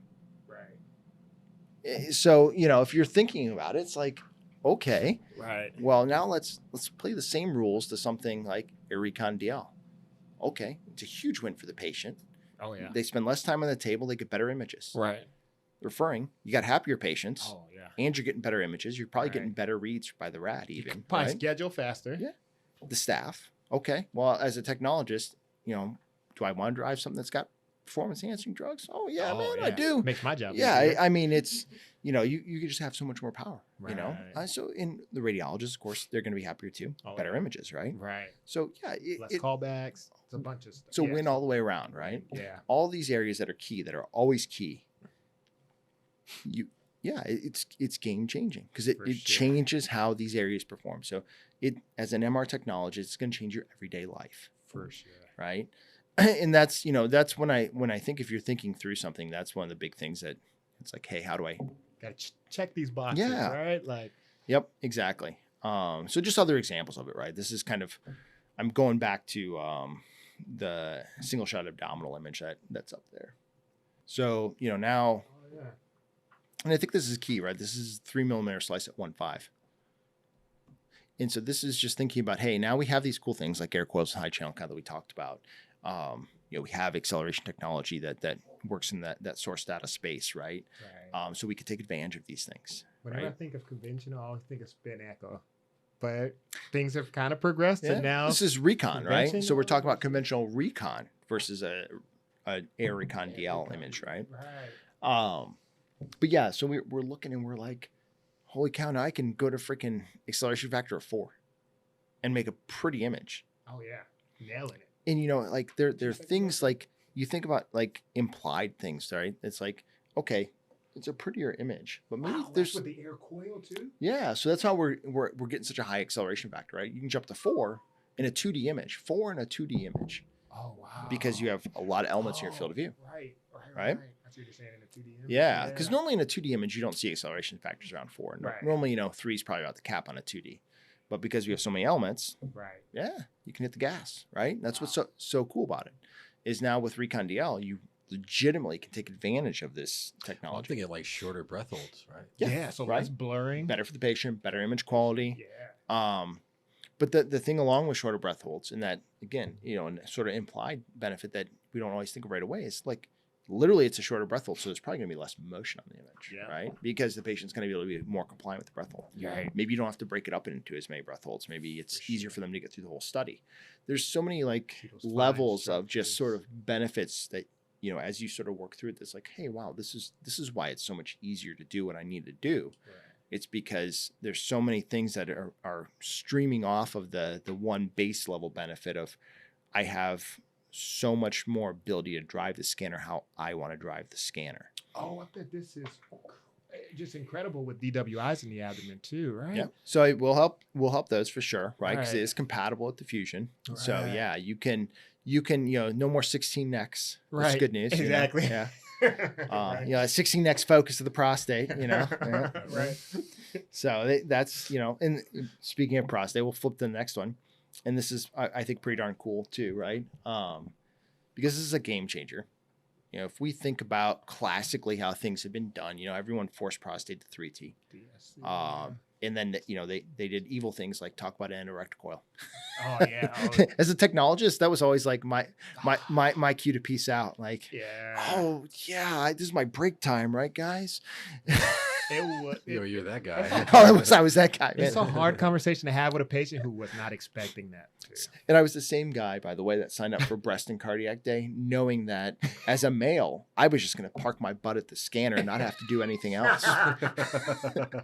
Strategic. Darn right, man. That's why I always sign up for breast Critical and cardiac thinking day. Yeah. Boom. Because I just want to scan. Well, just based on where we're at, and obviously I think this is kind of just industry wide, they harp on the importance of high resolution imaging of the prostate, right? Exactly. Right. And So I think the title kind of sums it up. Like, you can do PIRADS compliant on a 1.5 non-endorectal coil in 15 minutes or less. That's Can you use DL with the lava? So it is Oh, with the new. 3D. That's right. Yes. So I don't think this example actually is DL even. This is just standard. Also, what I'm thinking about is like, not every place I've worked, but currently we give glucagon, No need which for has that. a short optimal window for that, right? Right. Don't even need it. Don't I mean, really let's be need it. real. You can do propeller now. It's a shortage for that too. Oh yeah, you're right. Yeah. Oh yeah, you're No, right. you don't need it anymore. So you avoid gluing anyone altogether. You And heard then it there's here people first, with ladies and gentlemen. contraindications of that. No Yep. more glue. Well, and think about this too. Like, Diabetic okay, so we can patients. actually do this at 1.5, right? Mhm. Oh yeah. So what's a big problem? Well, you get these older men at 3T, and I'm sure I'll be one of them. What problem do you run into here? Hip. Yes, replacement. metal hips, right? Yeah. They've had THAs. Yeah. So guess what? It's Now I diffusion can image you at 1.5. Diffusion is among the money shots here, right? Oh yeah, you gotta have a good diffusion. And now I can get a much better diffusion. I might even, you might even run distortion on your T2s on a 3T. But if I can do Pyrex compliant with great image quality at 1.5, now I don't even have to worry about metal hips. Well, speaking of implants and stuff like that, what if there is these implants like spinal cord stimulators where you're limited on scan time and SAR values, and it kind of opens up the window of opportunity for a lot of patients who otherwise couldn't have had one, right? Yeah. Right. So yeah, there's All of a sudden, that Mars protocol isn't 30 minutes for 5 sequences. You probably right? don't even have a Mars protocol anymore is the thing, because Oh. you should be cranking your bandwidth up. Yeah. Yeah. You should be cranking your resolution. Right. You should be cranking your Every protocol is a Mars protocol. Yeah, your ETL can go up too, right? Dang, you're right. If you think about it, because I should be able to be more aggressive with all these things. I'm packing my echo site. I should be able to add a few more in. Right. Yeah. So do you really need a Mars that's a protocol? lot of anymore? air in the sigmoid, bro. Dude's got a fart on. Yeah. Can you do anything about that? It is air deep. Well, there is something to be done about it, but not anything I'm going to do. Oh man. But yeah, so it's a game changer, right? It I mean, is. there's I could throw up probably about 20 more of these. I don't want to just go overkill on that type of stuff, but it changes how you can approach so many things in imaging, and I think so many problems. It's Yeah. really a solution for almost everything. well, if you want to think about SAR, and hopefully this doesn't upset anyone. I mean, 3T, right? You got 4 times as much SAR. SAR's a real issue at 3T. Oh man. And one of the best things about our SAR modeling algorithm plus Recon DL is that when you think about something that, hey, what is your watts per kilogram at? It's a 6-minute average, right? All right. If I can run my whole protocol in 5 minutes, Oh yeah. do I have to worry about as long as I don't get my burst average, my 10-second average over Right. whatever the limit is. And Yeah. if I could do my whole protocol So in bad. under 6 minutes, Dang. then SAR becomes a non-issue. So I can cruise through on 3T, where previously knocking you it might out. have had to be more cognitive of SAR. For Now I can just hit the gas, man. Man. And just boom.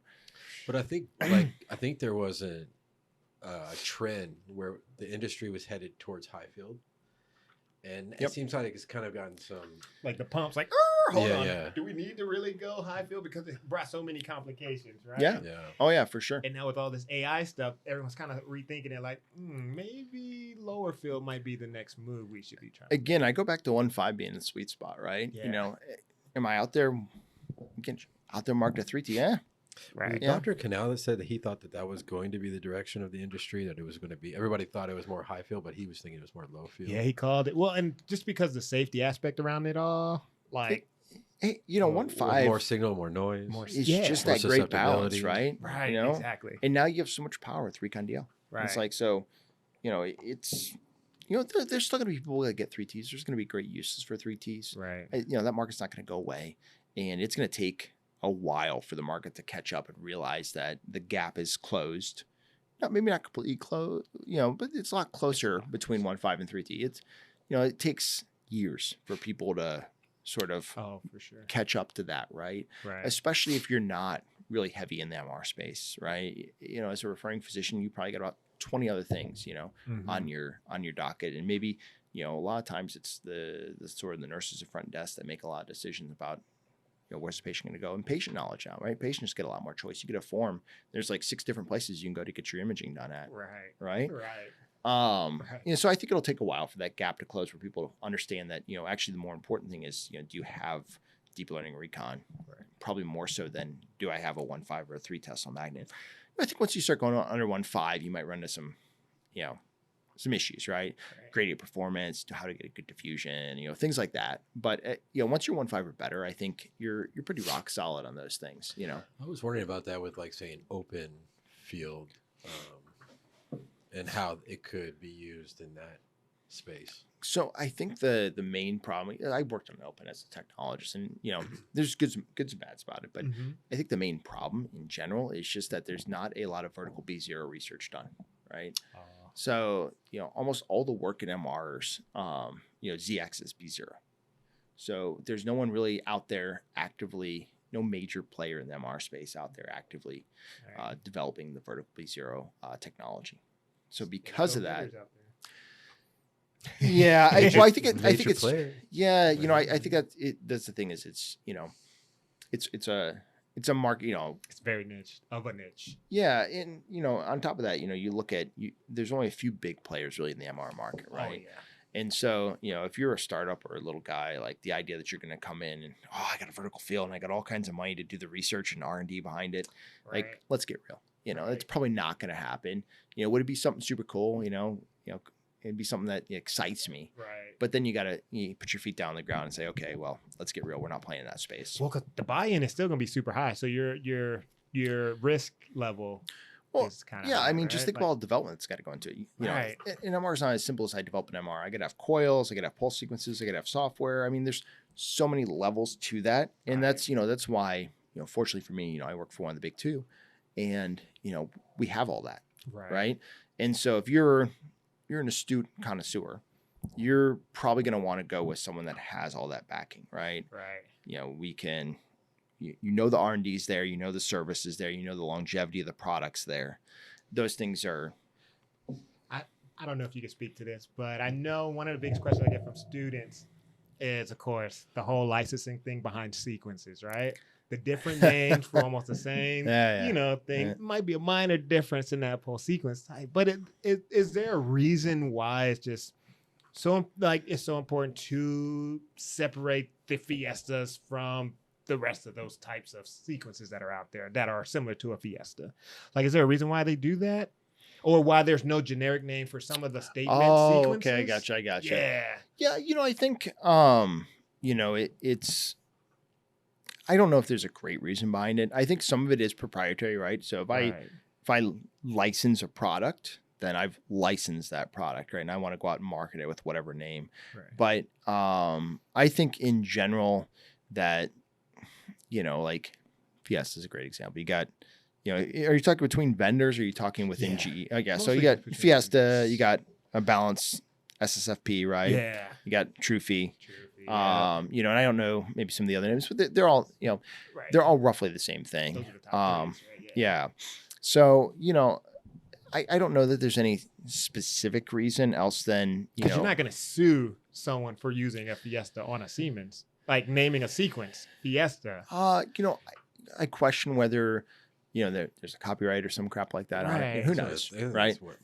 Yeah, I think it's like a marketing, like copyrighted type thing. Okay. I don't know for a fact. I mean, it's not something like, I just know there's a lot of different vendor terminology, and sometimes things are actually legitimately done differently, right? Like you think it's the same, but duty cycle or something in the background. It's just like, look, you get from A to Z. Both of them get from A to Z, but maybe some of them don't go through all the alphabet letters and the other ones do, right? That type of thing. So, some are better at handling banning artifacts than others. Sure. Things like that. Yeah. For sure, yeah. So I don't know. Like, it just depends. I can tell you, like, I don't know that there's a good reason behind it, but it's definitely where, vendors have different terms for things, and it's, I don't see that changing anytime in the near future. You don't see anything coming together. It's still a lot of, it's very confusing for vet techs. Right. And just for the rads, like, because how we do it in our facility, we have multiple types of vendors, right? And they will scoop something and they will say in at a Fiesta.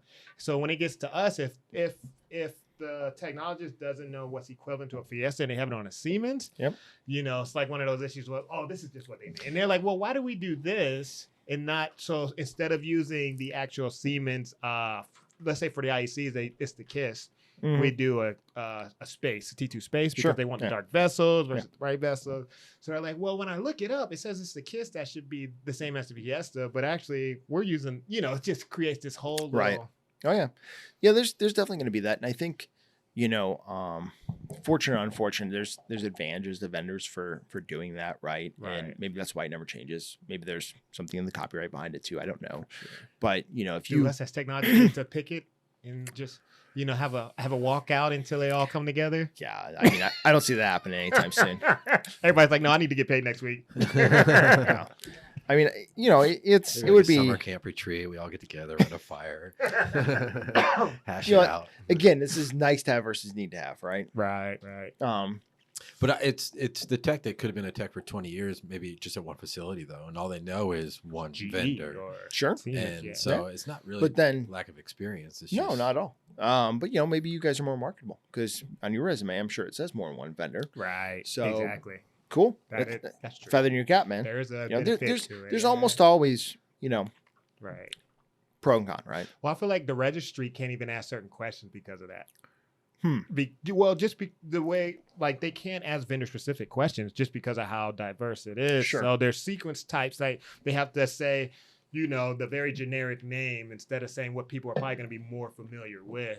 And it just complicates things. That's all. So those just one of the questions I wanted to throw at. See if you had any. Yeah, no, any you know, I guess on that. I think my answer is probably not that great on it, but you know, it's probably not something that changes either. So yeah, because there's money in developing sequences. Oh yeah, right. I mean, you know, and I'm sure I'm not giving away anything that's like some huge sequence, but you know, and this is not applicable just to MR. This is across the spectrum of technology as out there. Software costs you almost nothing, but you sell it for a lot, right? I mean, think about things like, you know, why is, you know, other big software companies, why are they so profitable? Well, you don't have to make anything physical, right? You pay some scientist a couple, you know, even if you're paying them several $100,000 a year to develop this stuff, you know, software as a service. It's pennies on the dollar when you go to sell it, right? So right about that. So, dang. Yeah, of course there's money in software development. Software development is where the money is. Right. You know, if I got to replace your gradient coil, man, your gradient coil costs some money. Right. Like that's not cheap. For so sure. Yeah, and it's more downtime too, probably, right? Of course it is. Yeah. And I got to get the FE there to do it.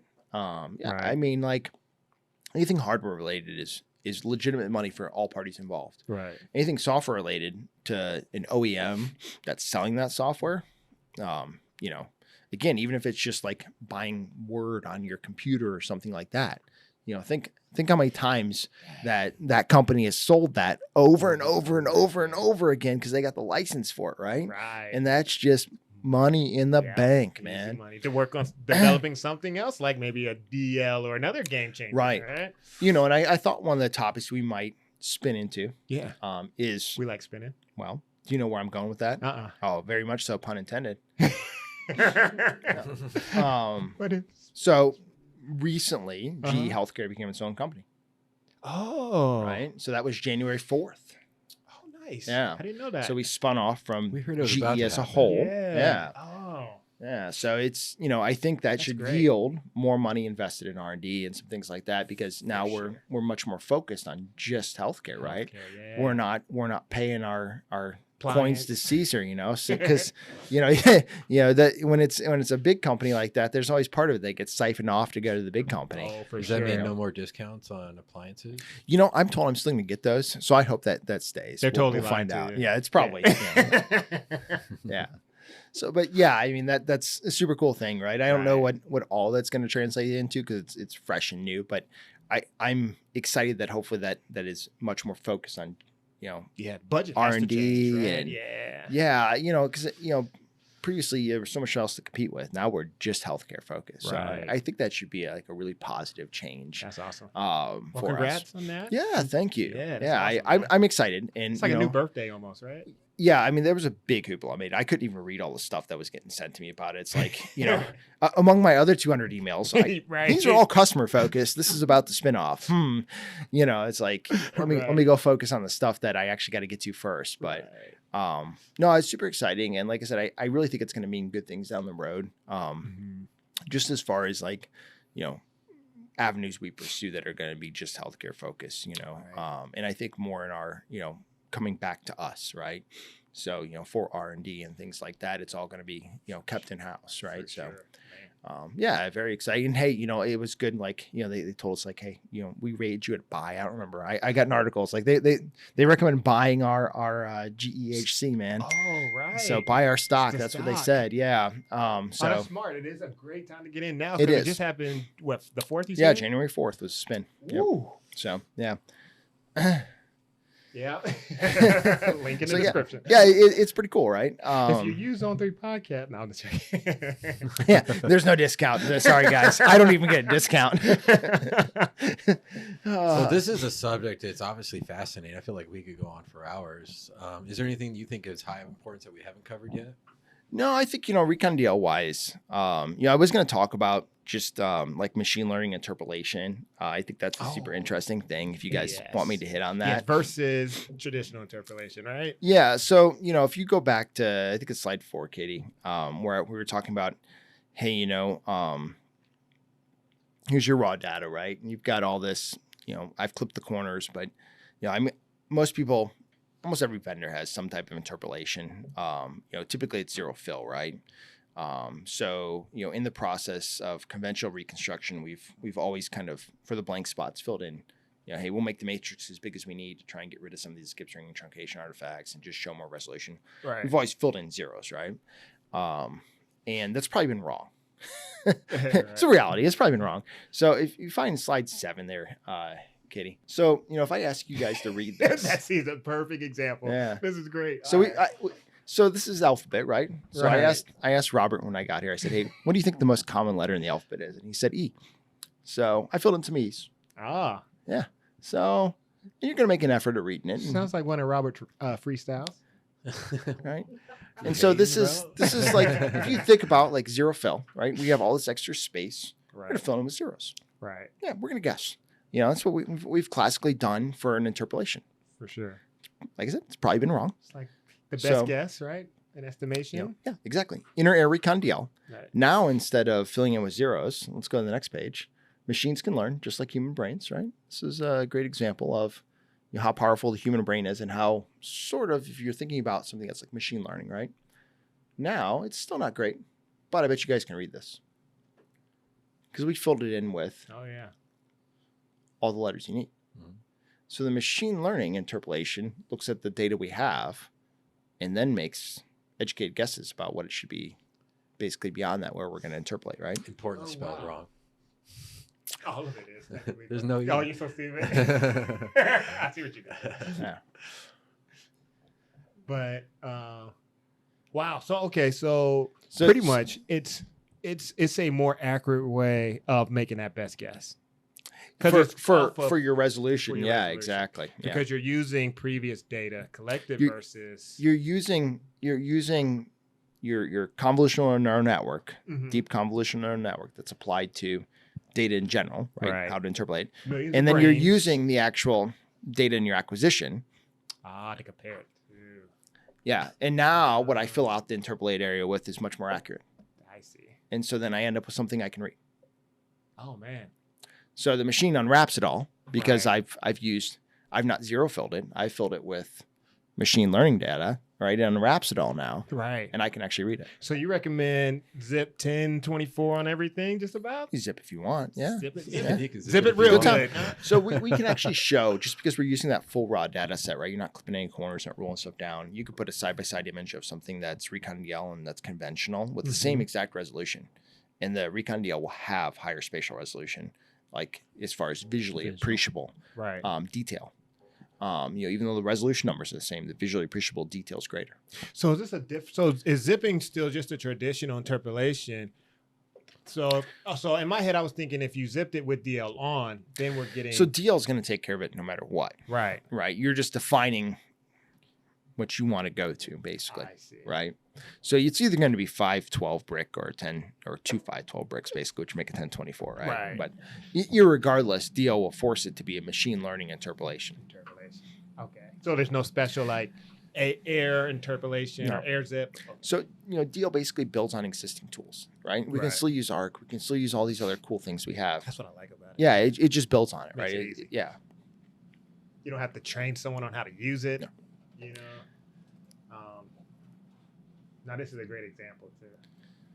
And I think one other question I would just hit on is you asked about this. It's like, hey, what are clinical usage cases? Oh, So yeah. we have that. I brought a slide for that just so you guys can see that real quick. But I think this sort of, goes to answer a question like, hey, this is where we see things commonly used. And Oh yeah. You know- This is good.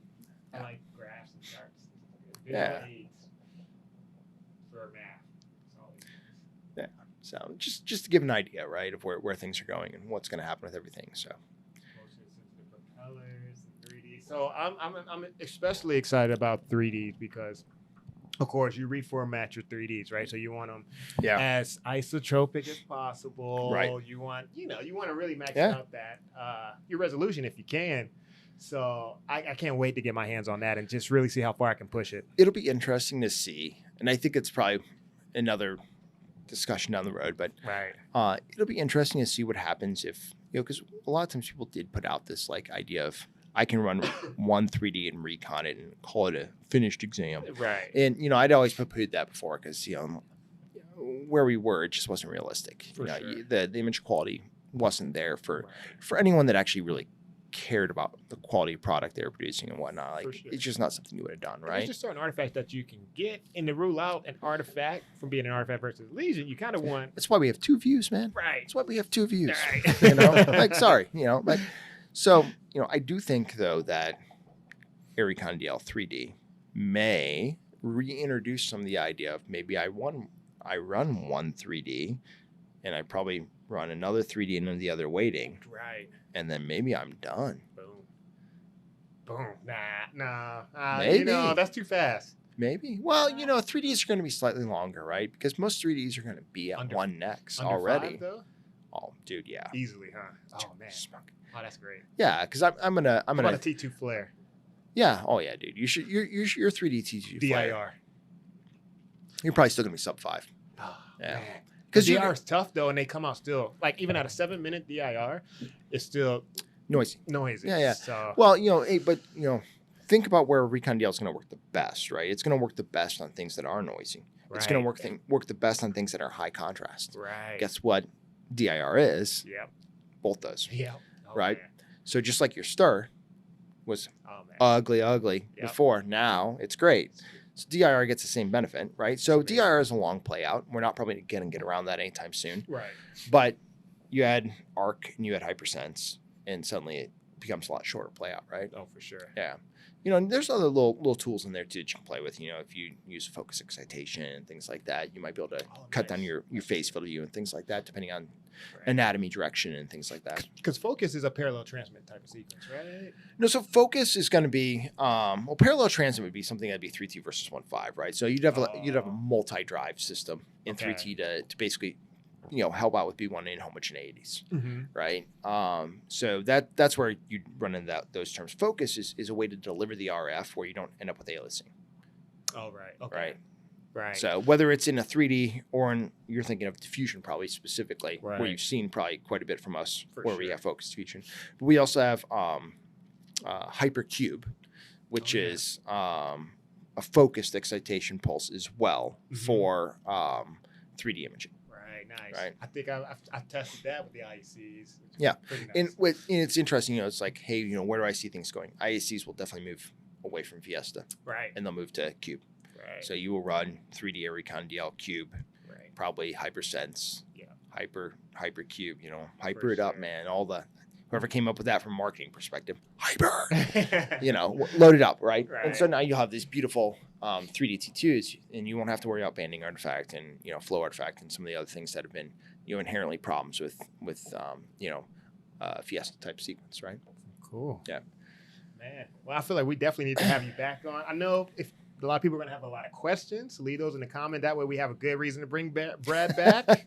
Well, I appreciate you guys having me out for sure. It's been fun. Brad back. Say that 3 times Yeah, fast. right. Yeah, right. But we always do this wrap up question. Yeah, fire away. I'll kind of lead into that. I should have given you a little heads up so you had time to prepare. But you're a big fan of us. You watch all the episodes, right? Yeah. I actually, maybe not all, but most. Nice. Okay.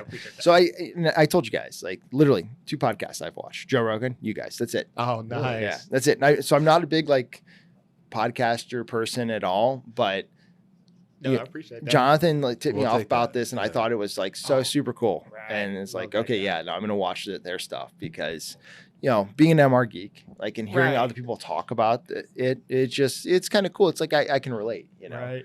So yeah, It's like a small family. Us MRI nerds, right? Like, it is. It really is. The world's so small, and like Right. just the whole thing about like Ed. Like Right. I didn't even know until Jonathan is like, "Oh yeah, you lived in Michigan." I was like, "Dude, he looked familiar. I know why now. That dude hired me back in the day, man." That's so What funny. the hell? So I still have yet to hook up with him. I need to Right. somehow figure out how to be like, Instagram, "Hey man, you need to dude. go I'll out for a probably beer." see him this week. I'll mention your name. Yeah, Yeah, you for should, sure. man. But this is a question we ask every guest: boxers or briefs? Sacks. So stupid. No, like what would you say is like so far has been the most satisfying or fulfilling moment in your healthcare career? Most satisfying or fulfilling? I'm not. That's a tough one for sure. I've really enjoyed doing like Pete's cardiac. I don't know if there's one case that stands out in my mind, but there's a couple of cardiologists that I've worked with that have just been awesome, right? And I felt like I actually made a difference, and I really helped with the protocols and helped the techs learn that stuff, and I really enjoyed that part of it for sure. I know you don't want to exclude anybody. Was there any 1 or 2 cardiologists that you want to shout out? I would say Swedish Cherry Hill up in Seattle, Dr. Christopher McGann. Nice. Didn't do peds with him, but just in general, super level-headed guy, awesome to work with. Very, very Helpful. yeah. I mean, just getting to talk with him and spend time with him was really awesome. For me, it's Dr. Marcotte, right? We've had him Oh, on before, yeah. so I think very highly of him as well. So I can appreciate that, Right. and we can appreciate you. See that little segue I made there? Oh, I thank you. I'm turning all red and flustered, man. No, honestly though, we do appreciate your time. You're a very, very, very smart man, and so is Ed, and so I can see why he hired you. Well, I Right. appreciate the compliment. I'll try and live up to it. So Right. Reggie, Yeah, no, we definitely appreciate all the subscribers, everyone who watches. Really, honestly, thank you guys for coming back week after week. Make sure you like and subscribe continually. We appreciate all the support. Katie, Thank you for coming. You were awesome. Oh, Appreciate it. like I said, appreciate you guys having me. It's exciting to be able to talk about stuff and just, you're gonna have to edit it out if I say shoot the nah, that's it. shoot it. shoot the shit. We'll it's just do a like- beep. yeah. Now it's a little awkward, so it might get edited out. Well, Yeah, let's but hurry up I and mean, wrap it's this up so we can do a group hug. Huh? All right. All right. Zone 3 Podcast. We are out.